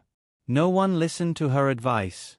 In the end, Jingwan could only helplessly say that she would not be willful in the future. Nanny Gong said that she did not think it through before and would not make the same mistake in the future. If Nanny Gong was expressing dissatisfaction with her, she would still say it. However, Jingwan knew that Nanny Gong really thought so. It was nothing more than moving a stone to drop on one's own foot. Other than these small, unsatisfactory things, everything else was very enjoyable. It was really enjoyable. This was because, intentionally or unintentionally, Li Hongyuan had unlocked many new postures. The clear spring in the mountain stream, the bushes in the wilderness, the steeds on the road, there were too many places where they had left their scents. The living king Yoma wiped his mouth in satisfaction. It should be known that for people like them, other than those who had special fetishes, most of them restrained themselves and observed etiquette in bed. In his previous life, before the accident, other than being smarter than most people, he was also a qualified noble son. Later on, his temperament changed greatly. In addition, his health was not good to begin with, and he had someone in his heart, so he did not have such thoughts. Needless to say, in this life, he kept his chastity for the person he loved the most. He did not think that he could play like this. Although the living king of hell was crazy, and the pleasure of intimacy was full of skills, he could still be called conservative and pure in some aspects. However, after this, Jingwan lit a row of candles for herself. As the time that Li Hongyuan and the others stayed in Kai Ming Fu increased, seeing that the Dragon Boat Festival was approaching, the officials of Kai Ming Fu became more and more anxious. Although it seemed that Jin Qin Wang did not do anything, there was always a sense of urgency, like a storm was coming. The 28 Fu in Jiangnan's 4 counties were strangely calm, completely different from the expected turmoil. Moreover, unknowingly, the spearhead was pointed at Kai Ming Fu. If they did not do anything wrong, naturally they would not be afraid of ghosts knocking on the door. But in reality, there were not many officials of Kai Ming Fu who did not have a guilty conscience. Jingwan, who was almost done playing, returned to the house, and those Furins finally found the opportunity and excuse to visit, inviting Jin Qin Wang and his wife to attend the lunch banquet. Jingwan accepted the invitation and said that she would definitely be there. Afterwards, these Furins then mentioned their own evil spawn, but they did not want to take them back, only asking if they could see them. Although they tried their best to show that they did not care and were reserved, Jingwan still saw the anxiety and worry in their eyes, and there was also a bit of pleading. Jingwan then remembered, in this other courtyard, there was still a group of playboy young masters who lived like tyrants. They played to their heart's content, and accidentally fell into the sea of oblivion. What was it? She sent people to re-educate them. Could it be that it had been continuing? Her face did not change, but her heart was a bit guilty. Turning back, "Mama, how are the young masters?" Replying to Wang Fei, "The young masters are eating well and sleeping well, everything is fine." Jingwan nodded. "I will tell Wang Ye to let the young masters go back. What do you think?" It just so happens that Wang Ye mentioned this morning, Wang Fei can make the decision regarding the young masters. Gong Mama responded, "Like this? Then that's fine, go invite the young masters out, and return with the Furins." The master and servant pair sang the same tune, and under the situation where there was no prior communication, they tacitly handled this matter simply. Things went so smoothly that it naturally made the Furins happy, but the worry in their hearts did not lessen much. Not to mention other things, their own children had always been spoiled since childhood, stretching out their hands for clothes and opening their mouths for food. Who knew how these days passed? Would they have lost so much weight by now? When they thought of that appearance, they could not stop the heartache, but they could not show the slightest bit of it on their faces. At the same time, they had to thank Jin Qin Wang and Jin Qin Wang Fei for their children's care these days. Jingwan listened to their insincere words, and her face could not help but stiffen. Jingwan lowered her head to drink tea, as if she did not see anything. Originally, they thought that they would have to wait for some time to tidy up their children, but they did not expect that it would be so fast. Then, when they saw this group of familiar yet unfamiliar children, the Furins were stunned. It must be said that as long as they had not seen their grandchildren for more than a few days, they would habitually say, "My son is dead." But at this moment, no one could say this sentence against their heart. The expected thin and haggard did not appear. In fact, it was the opposite. Their complexions were rosy, and almost everyone had put on weight. Their spirits were also good, and their actions were moderate, unlike when they were at home, where they drank too much, spoke and behaved without any rules, and were sloppy. Every time they saw them, it gave them a headache. They could not help but doubt, were these really their own children? Until they paid their respects to the Furins, and then each went to find their mother. Those who were not blood-related looked indifferent, but those who were blood-related, some of the emotions in their eyes could not be hidden. They were people who could not be more familiar. How could they not be their own children? It was just that the occasion was not right, and some words were not good to say. They resisted and bid farewell to Jingwan. It was the governor's wife who stayed until the end, because she was the only one who did not see her son. Wang Fei Nyong, this. Jingwan was also puzzled. Mama, what's the matter? Replying to Wang Fei, regarding the governor's son, the situation is a bit special. I'm afraid we have to ask the governor's wife to go back first. Later, we will send him to the governor's residence. How could this be? She subconsciously thought of the worst situation. Speaking of which, even if her son was not good, he was still the flesh that fell from her son's body. Towards an outsider, even if she had good feelings, could this good feeling surpass her own son? The governor's wife suppressed her anger. That evil creature can receive Wang Ye's and Wang Fei's care, that is his good fortune. How could he continue to trouble Wang Ye and Wang Fei? Even if the situation is a bit special, this subject's wife can wait.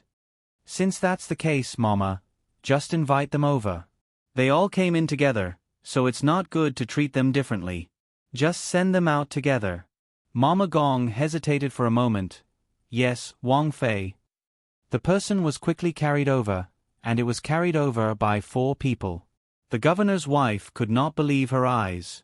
Was this really her son and not a fat pig? Until the other party's familiar voice sounded, the governor's wife's legs went soft and she almost fainted. When Jingwan saw this for the first time, she choked and coughed. What, wasn't this method a bit too cruel?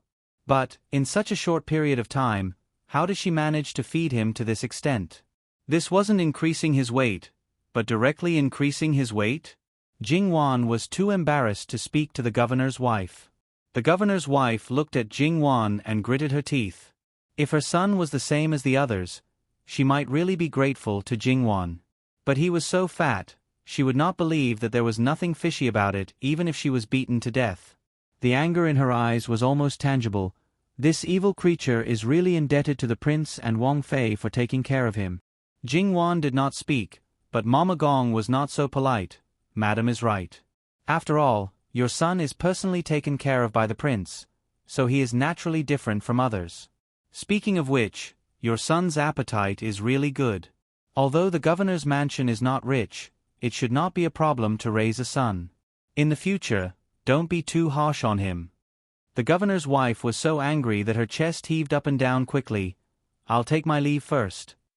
She left in a huff, but the servant girl could not move the pig. In the end, the guards helped to carry the pig to the carriage. After sending them off, Jingwan asked about the governor's son. In the end, the living king of hell had people drugged him, and he would be hungry whenever he ate. Jingwan selectively put this matter aside.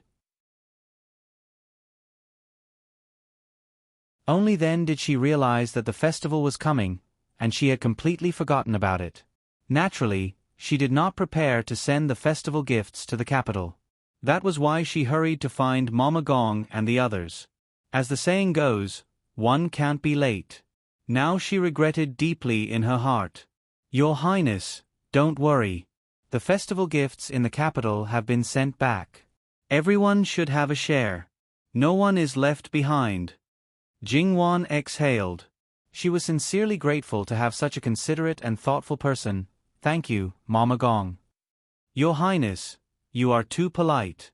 You did not inform me and acted on your own accord. I should ask for your forgiveness. How can I accept your thanks? Mama Gong was still serious and proper. Mama Gong, you are too boring. You have been my master for 3 or 4 years. You have helped me a lot and taught me a lot. Nominally, you are my master and servant, but in your heart, you treat me as your elder. Mama Gong has always been strict with yourself and has never overstepped your boundaries. In your heart, do you really treat me as your master? Mama Gong was silent for a moment, and then she gave a rare smile. Since your highness said so, there is no need to thank me. That's right. https://www.beacon.com/11/11807/6653511. HTML. We will deal with it as soon as possible. After reporting, please wait patiently and refresh the page. Please remember the domain name of this book: www.beacon.com. Biku Gur mobile reading website, beacon.com.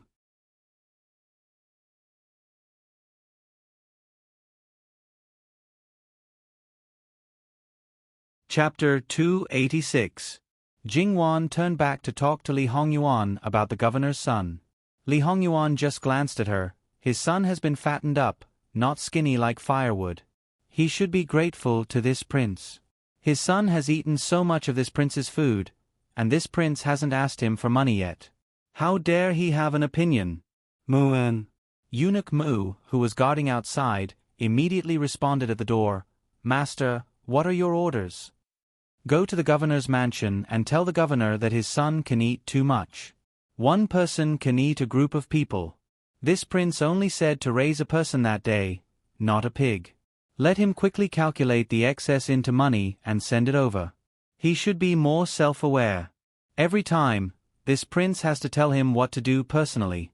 Does he, as the governor, rely on others to tell him about his government affairs?" Li Hongyuan's words were vicious and heart-wrenching. Those who had a slightly weaker tolerance would vomit blood in anger. "Yes." Eunuch Mu responded. He would definitely convey his master's words word for word. Jingwan looked at Li Hongyuan as if she wanted to say something. Li Hongyuan looked back at her with a faint smile. "Wan, do you want to plead for leniency again?" "Ah Yuan, you think too much. Why would I plead for leniency for an unrelated person?" That's right. Those were all outsiders. She should follow the husband and wife." Li Hongyuan played with Jingwan's fingers one by one, as if he was studying the most perfect art. Then, he put them to his lips and kissed them. A little numb, and a small electric current seemed to spread from her fingertips to her whole body. Jingwan couldn't help but shrink back. Naturally, she didn't succeed. When she met Li Hongyuan's slightly condemning gaze, it was as if she had done something heinous. Jingwan really felt a little guilty at the first moment. She wanted to curse. What's so great about having a high face? Can you use a handsome man's trick as you please? She wouldn't fall for this trick. Doesn't a Yuan have anything to say about the banquet? What's there to say? The worst that can happen is that there will be no good banquet. Even if they use the enlightened official army, I can still escape. Besides, do you think that they have the guts to use the official army? Tong Prefecture had a total of 120,000 soldiers. Because Kaming Prefecture was also a prefecture, it had 20,000 more soldiers than other prefectures. The governor of a county was in charge of the army of a county. However, the people in each prefecture were not to be trifled with. It should be known that in order to divide the power, the subordinates were not united in the original arrangement. In this county, it was already good enough that there were 50,000 people who were completely under his command. Among these 50,000 people, there were at most 10,000 from the Kaming Prefecture. Moreover, once they made a move, they would definitely be stopped by others. Mobilizing the prefecture army to deal with a prince was already a blatant rebellion. How many people would have the guts to search the whole family without any reason? Even if it's a secret operation, if there are less than 1,000 people, they can't even touch a strand of my hair. If there are more than this number, can it still be considered a secret operation? Li Hongyuan raised his hand and the back of his finger brushed across Jingwan's cheek. "As long as I'm still alive, I will definitely not let you suffer the slightest bit of harm. You're really unlucky. If there's any chance, I will send you one step ahead. Don't worry, it won't be very painful. I have always been decisive. When Li Hongyuan said this, there was a gentle smile on his face. However, these words were not a joke. If he said it, he would definitely do it. There was a trace of ruthlessness in his words. Up to heaven, down to hell, as long as you don't let me down, I will not abandon you. Jingwan smiled and leaned into his embrace. Wan really doesn't want to suffer losses. There must be a prerequisite for not abandoning me. Li Hongyuan stroked her back gently. Of course. Can't I? Yes, there's nothing you can't do. Since he had already said this, Jingwan naturally did not continue to ask. Moreover, in Jingwan's opinion, the possibility of using the official army was infinitely close to zero. On the day of the Dragon Boat Festival, Li Hongyuan did not wear the imperial attire of a prince, and Jingwan did not wear the formal attire of a prince's consort. However, they both came out in splendid attire. They were not low-key luxurious, but high-profile and gorgeous. Even from afar, one could feel their extraordinary nobility. More importantly, they were able to firmly suppress the splendid attire on their bodies. To them, the attire was only to add color to their appearance. There was absolutely no awkwardness of wearing the imperial robe or looking like a crown prince. The first thing to notice would always be the person, and then the things on their bodies. Moreover, Jingwan even put on makeup today to highlight her own advantages and lessen some of the imperfections. She was still the same person, but she was exceptionally stunning. She had the aura of a beauty that overshadowed all the other beauties. In fact, there were indeed beauty and ugliness.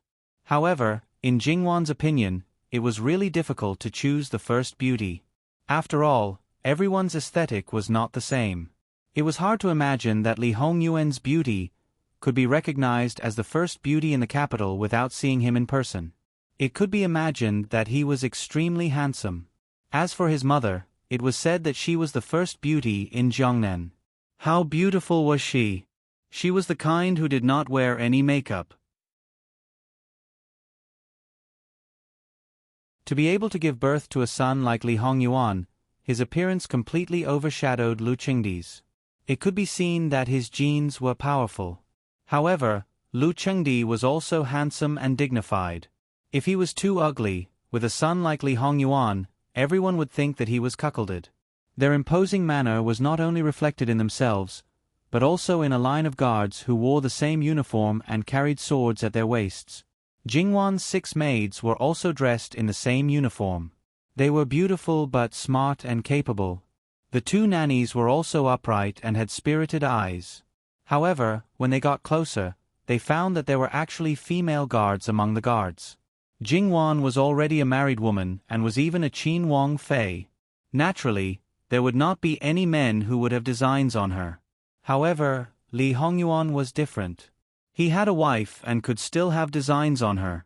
He who suppressed all the men, it was really difficult for those unmarried women not to have designs on him, even if they were repeatedly warned by their families. Not to mention other things, just look at Qin Wang Fei's outfit. The material of the clothes was something that the majority of them had never seen before. It was extremely gorgeous and beautiful.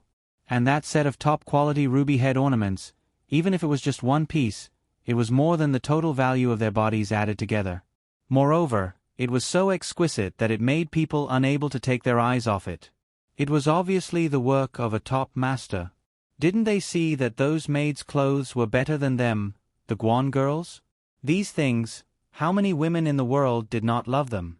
Perhaps things that were out of reach for a lifetime, as long as they married Qin Wang, everything would be at their fingertips.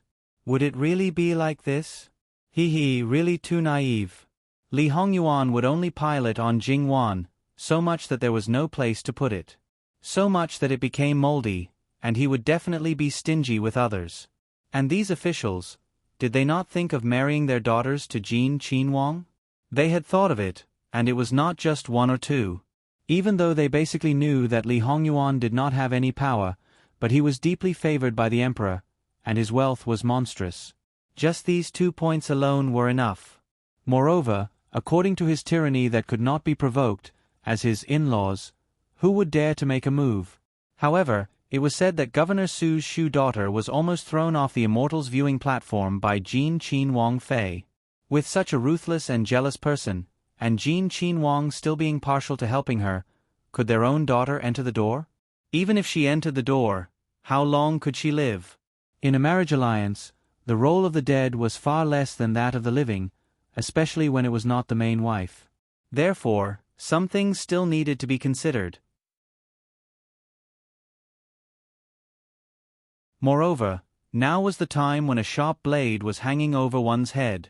If anyone made the first move, it would mean that they were surrendering, which meant that they might betray others in order to protect themselves. How could these people allow it? It could be said that if there were any unusual movements, they would be annihilated by others. Of course, this did not include Governor Su. After all, as the boss of the county government of the same province, no one could get rid of it cleanly. Other than this, the most eye-catching person was probably the commander of the Imperial Guards, Yu Zhongqing. Primary third rank, a popular person in front of the emperor. The most important thing was that he did not have a wife or children. He was simply a big golden turtle's son-in-law. During this period of time, many people wanted to make friends with him. However, Yu Zhongqing was loyal to his duty. As the personal bodyguard of Emperor Ming, they had never seen him leave the residence alone. After leaving the residence, he was always inseparable from Jin Qin Wang Fei. Even if they did not find a chance to make friends with him, at this time, he was wearing an official's uniform and had a saber at his waist. He was very awe-inspiring. However, with his stern face and cold gaze, it seemed that he was even more unapproachable than Jin Qin Wang Fei. This was the custom of the Dragon Boat Festival. There was not much difference between Kai Ming Fu and the capital. It was just that the dragon boat race was held across the canal. In comparison, this grand event far surpassed the capital. Although it happened every year, it still made people very excited. This year, the seating arrangements were slightly different. Although there were also male and female seating arrangements, Jin Qin Wang Fei and Jin Qin Wang Fei were in the middle. The two-person seating arrangement was followed by their people. Jing Wan was on the left, and on the left were the other womenfolk. Li Hongyuan was on the right, and on the right were the many officials of Kai Ming Fu. Li Hongyuan was not in the mood to chat with the officials. Thus, there were no formal words. The dragon boat race could start. Li Hongyuan did not need to think about the prizes. Jing Wan was not stingy. Perhaps she had already prepared beforehand. A set of southern pearl head ornaments, a dagger that could cut iron like mud, a recommendation letter in her name to the Minister of Personnel Affairs, and an even more extravagant banknote of 500,000 taels. After taking out these things, the others could not help but suffocate. If she lost, it would be fine. If she won, who could afford to compensate? Even if they did not know the phrase, hating the rich, at this time, many people had this kind of mentality. However, Jing Wan expressed that these were not used to place bets. They were a reward for the final winner. Very good, this can be done. However, Jin Qin Wang Fei, you are such a wastrel. Does Jin Qin Wang really have no objection? Then, as the men beating the drums on the dragon boats, they received a death order from their own family and their married sisters that they must win. Each family's young master personally participated. This was a tradition of Kai Ming Fu. Although there was a competitive spirit in the past, they always had to give some face to a few families. Therefore, the final winner was always one of these families. Accompanying the crown prince to study had become a habit, so there was no competitive spirit. This year, they suddenly received such an order. While there was great pressure, they also became excited. Before it started, the flames of war had already been ignited. This is a bit of the atmosphere that should be there. Jing Wan said with a smile. Inexplicably, it gave people a feeling of wanting to spend a lot of money to have fun. However, no matter what other people thought, Jin Qin Wang had no objection. There was a feeling of, I spoiled it, so what? That made people want to beat him up even more. The people who deserved to be beaten were even more deserving of being beaten, and the people who wanted to be beaten were even more afraid to be beaten. The former became more and more leisurely, while the latter could only grit his teeth and hold back a mouthful of old blood in his heart. The dragon boat race started very quickly. Perhaps it was because this year's energy was particularly abundant, everyone used all their strength to drink milk. It could be said that it was a fierce battle between dragons and tigers. You overtake me and I catch up. It was not like the previous years, where the final result was basically decided not long after it started. Li Hongyuan and Jing Wan occasionally got together and whispered a few words. They talked and laughed, giving people a feeling of intimacy that outsiders could not get involved in, making people envious and jealous. Jin Qin Wang was such a high and aloof person. How could he hold such a poisonous woman in the palm of his hand? As the saying goes, one may know a person for a long time without understanding their heart. It was really appropriate to use this to describe Jin Qin Wang Fei. It was probably because he had used too much energy in the early stages that he was unable to continue in the later stages. The final result was unexpected. However, the humans in the competition were panting. Before they could cheer, there was a commotion in the stands. It was an extremely excited girl. Although she attracted a lot of attention and was somewhat embarrassed and helpless, it was still difficult to hide her excitement. Jingwan turned her head to take a look and confirmed with others that it was indeed her family, Kai Ming Fu's dragon boat, that won the race. She said on the spot that she was in a good mood today and added another 300,000 taels to the reward.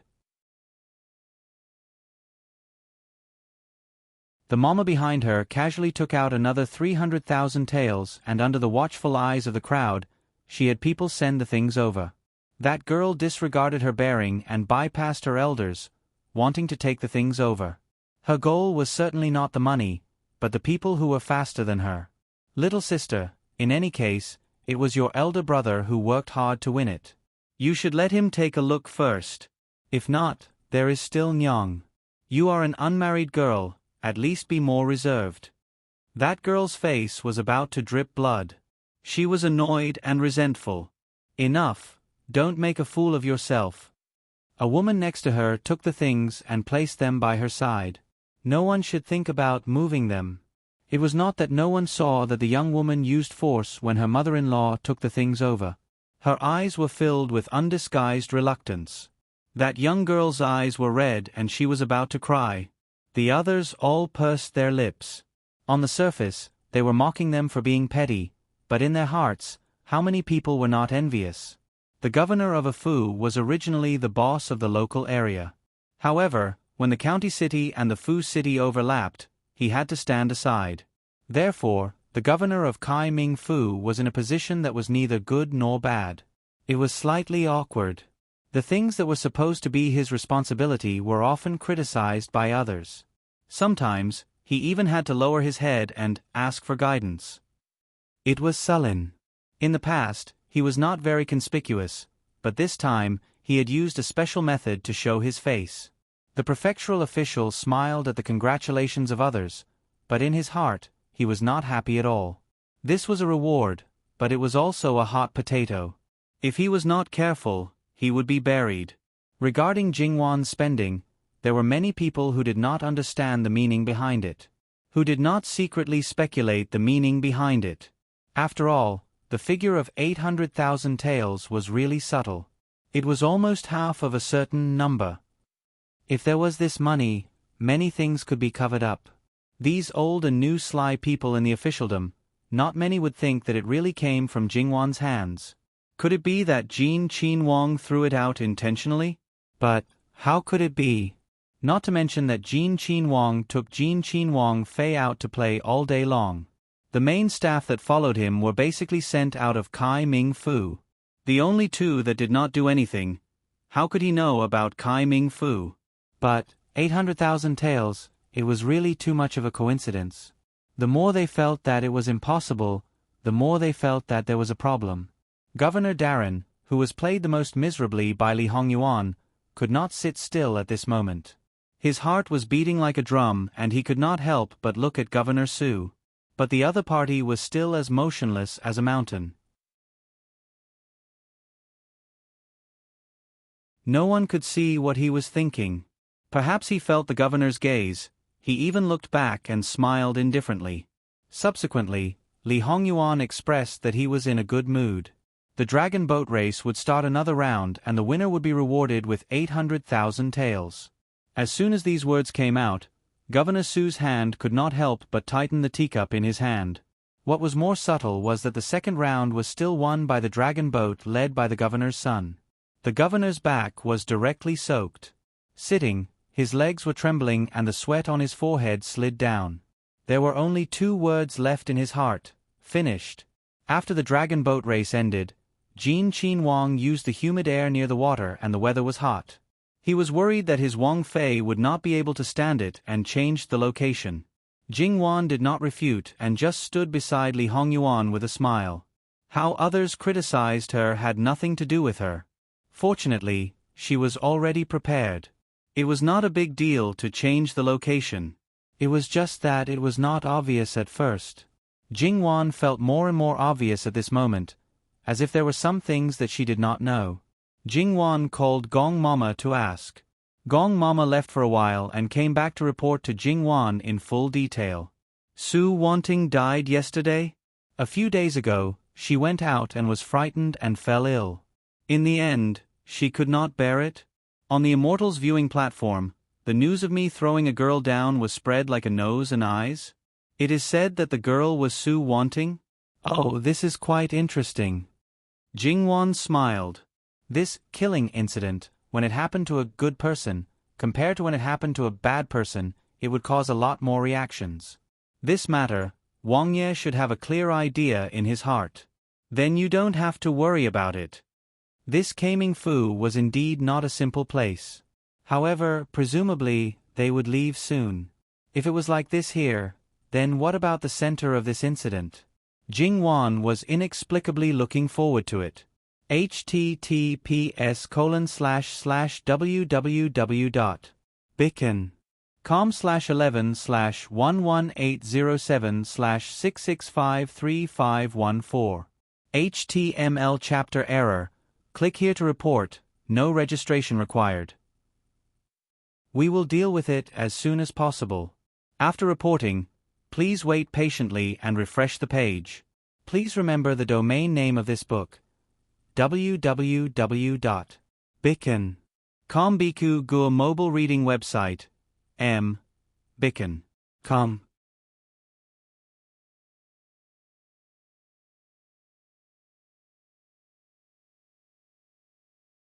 Chapter 287. After that, everything went smoothly, including the banquet. Everything was peaceful. There was nothing good without a banquet. Jingwan wondered if she was overthinking things. Even when they returned to the courtyard, nothing had happened. Jingwan blinked. Had it really ended just like that? Li Hongyuan found it funny.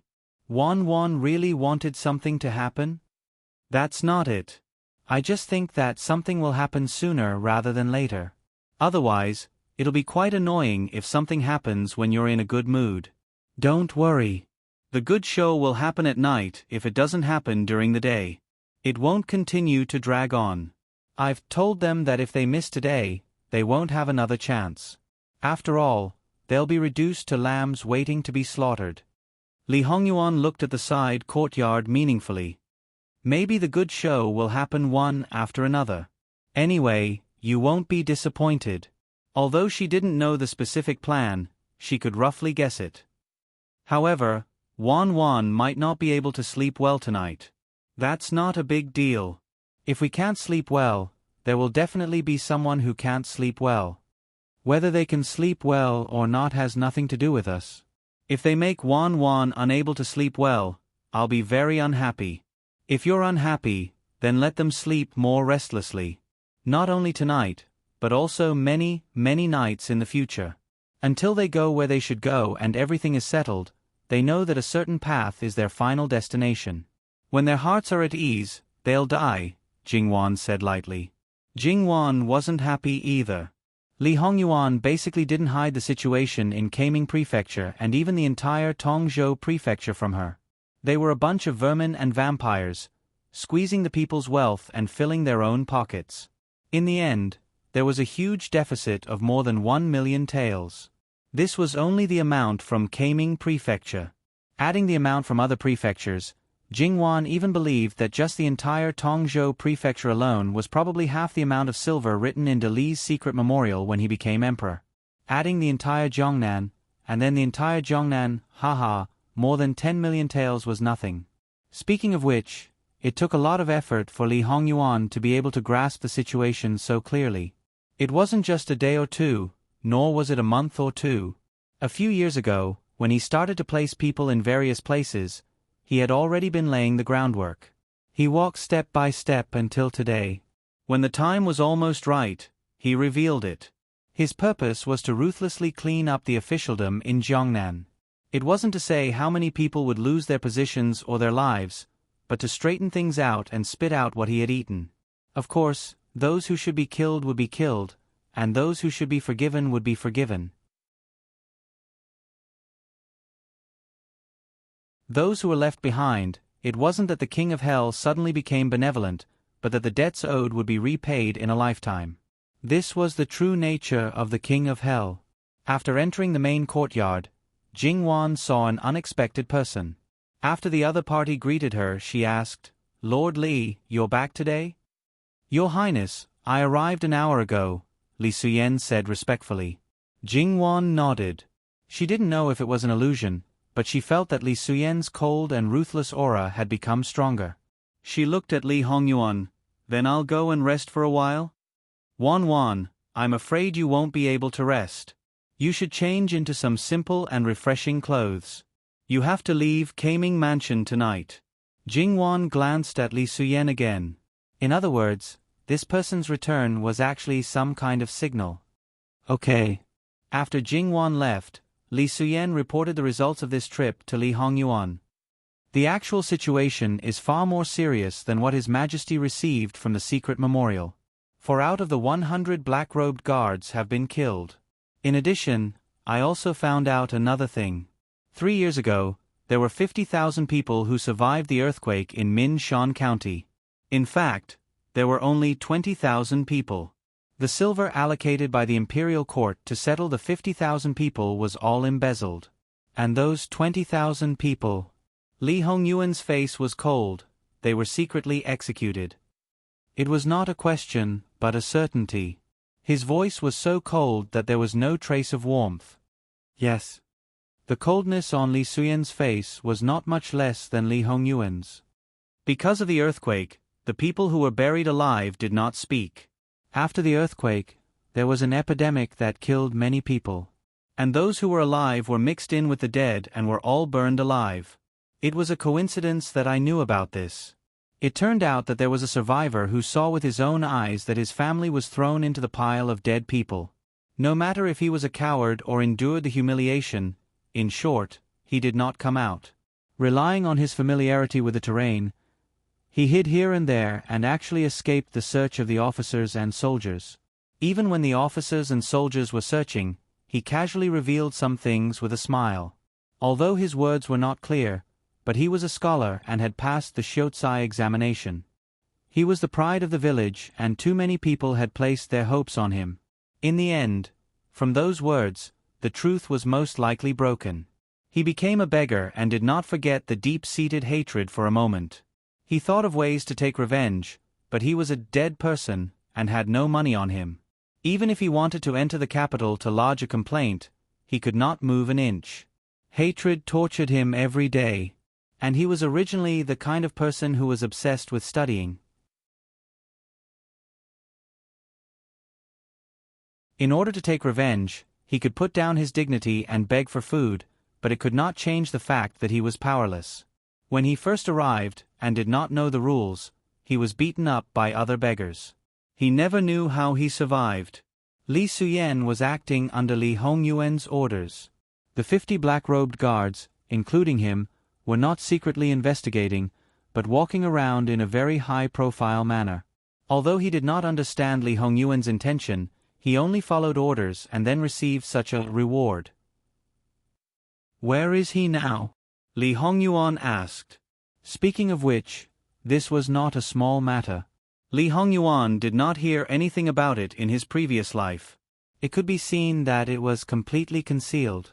But this time, once the matter was investigated, the relevant personnel, from the county magistrate, governor, to the low-ranking officers and soldiers who participated in it, could not think of getting away with it.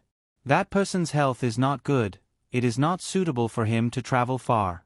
To avoid alerting the enemy, he was not touched, only sent people to watch him. How many of your men came back? Although he had sent out 50 black-robed guards early on the ship, but in reality, replying to your highness, 50 of them are the hidden ones, and the other 3 came back with me. How did the 4 people who went in die?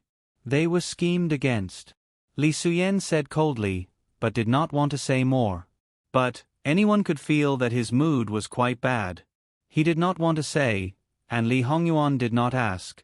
After all, they were not his men, so it did not matter. After returning, settle their families. I will pay for it. Thank you, Your Highness. Whether Jin Qinhuang wanted to buy people's hearts, or simply wanted to take care of the black-robed guards' families, he would accept this favor. Go and prepare, we will leave tonight. Yes. After Li Suyen left, an Yi came forward. Master, regarding Governor Su, I have investigated clearly. After spending so much time, it should not disappoint. Li Hongyuan took the letter that an Yi presented. It was quite thick. Opening it, Li Hongyuan looked carefully page by page. His speed was very fast. After reading it, he even smiled. My Qi Yuan dynasty is really a crouching tiger and hidden dragon. Talented people come out in large numbers. He handed all the letters to Yu Zhongqing. Yu Zhongqing was slightly stunned. He probably did not think that Li Hongyuan would show it to him, but he did not ask and took it. Although the first part was very surprising, it was not enough to make his face change color. But when he saw a certain page at the back, Yu Zhongqing's eyes spewed out a strong hatred and killing intent, as if he wanted to burn through the paper. His hands trembled because of this. The veins on the back of his hands jumped. The next moment, he suddenly dropped the letter in his hand, turned and left, his hand holding the hilt. Without Li Hongyuan's order, an Yi came forward to stop him, but Yu Zhongqing did not hesitate to pull out the sword. An Yi was also caught off guard. If it was not for the strong sense of danger as a shadow guard, his body moved faster than his mind and he quickly turned sideways. That sword would have fallen on his body. This was not good. The other guards immediately came forward to help, but because an Yi knew all the contents of the letter, he knew the reason why Yu Zhongqing was so abnormal, so he reminded his brothers not to hurt him. In the eyes of these people, the meaning of not hurting was not to hurt the tendons and bones, lose an arm or break a leg. As for the rest, no matter what the reason was, just beat them up violently. Yu Zhongqing's skills were extraordinary, but could Li Hongyuan's guards be bad? What's more, an Yi, who held 2 positions, had a lot of fast, accurate, and ruthless killing methods. At the same time, there were also a lot of methods to beat people to the bone. Therefore, Yu Zhongqing, who had his sword taken away, was tragically beaten to the ground. Li Hongyuan watched leisurely from the side until Yu Zhongqing was forced to kneel in front of him. Are you calm? Yu Zhongqing lowered his head and did not say a word, as if he did not feel the pain in his body. As for the other small fries, I'll find a chance for you to deal with them yourself after this mission. It's up to you to decide whether you want to kill them or let them go. However, you should know that we can't touch old dog Su for the time being. A slight move in one part will affect the whole situation. Now, even if we're in the dark and they're in the light, it'll be difficult for the rest of the fishes to touch their tails. Li Hongyuan was a little patient, which was rare for him. Yu Zhongqing continued to be silent for a moment. He struggled, and the 2 guards who were pressing him released him. I was reckless, Your Highness. Please forgive me.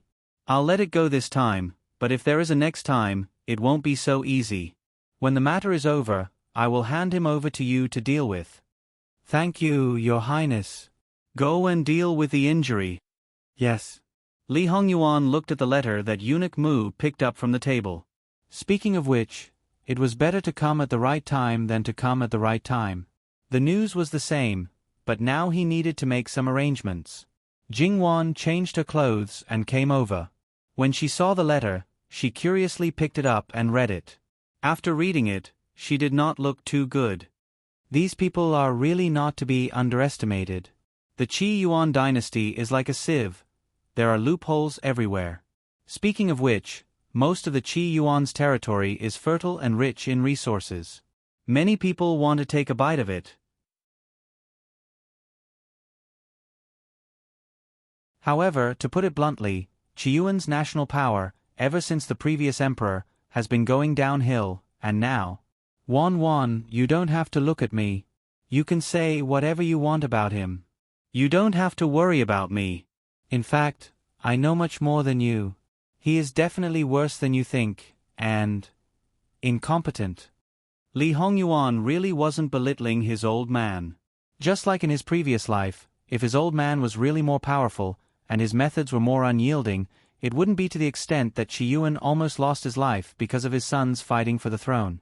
It was said that although Lu Chengdi was not very ambitious and was not good at attacking, he was good at defending. Was that really the case? Li Hongyuan did not think so. If Lu Chengdi took over the powerful Qi Yuan, he might be able to withstand it.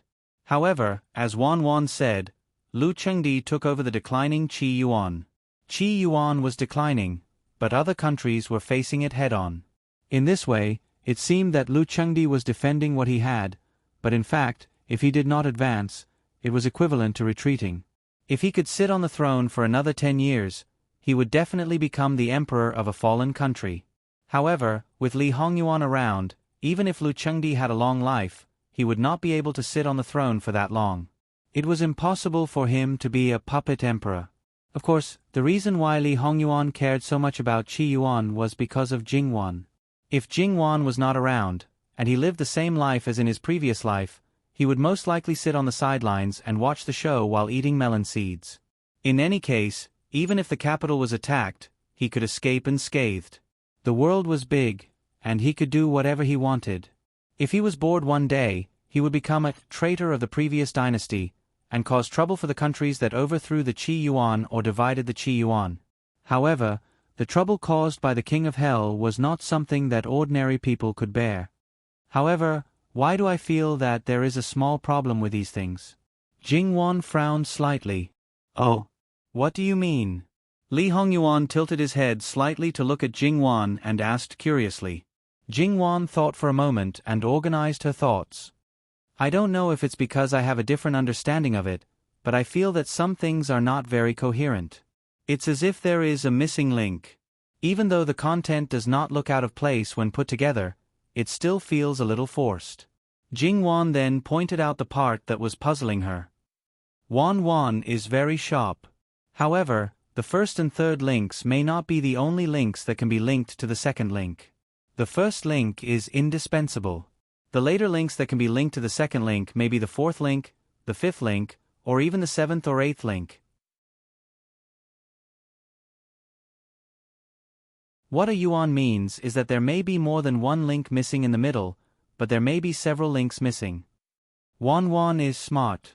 The conversation between the two made Yi's back break out in a cold sweat.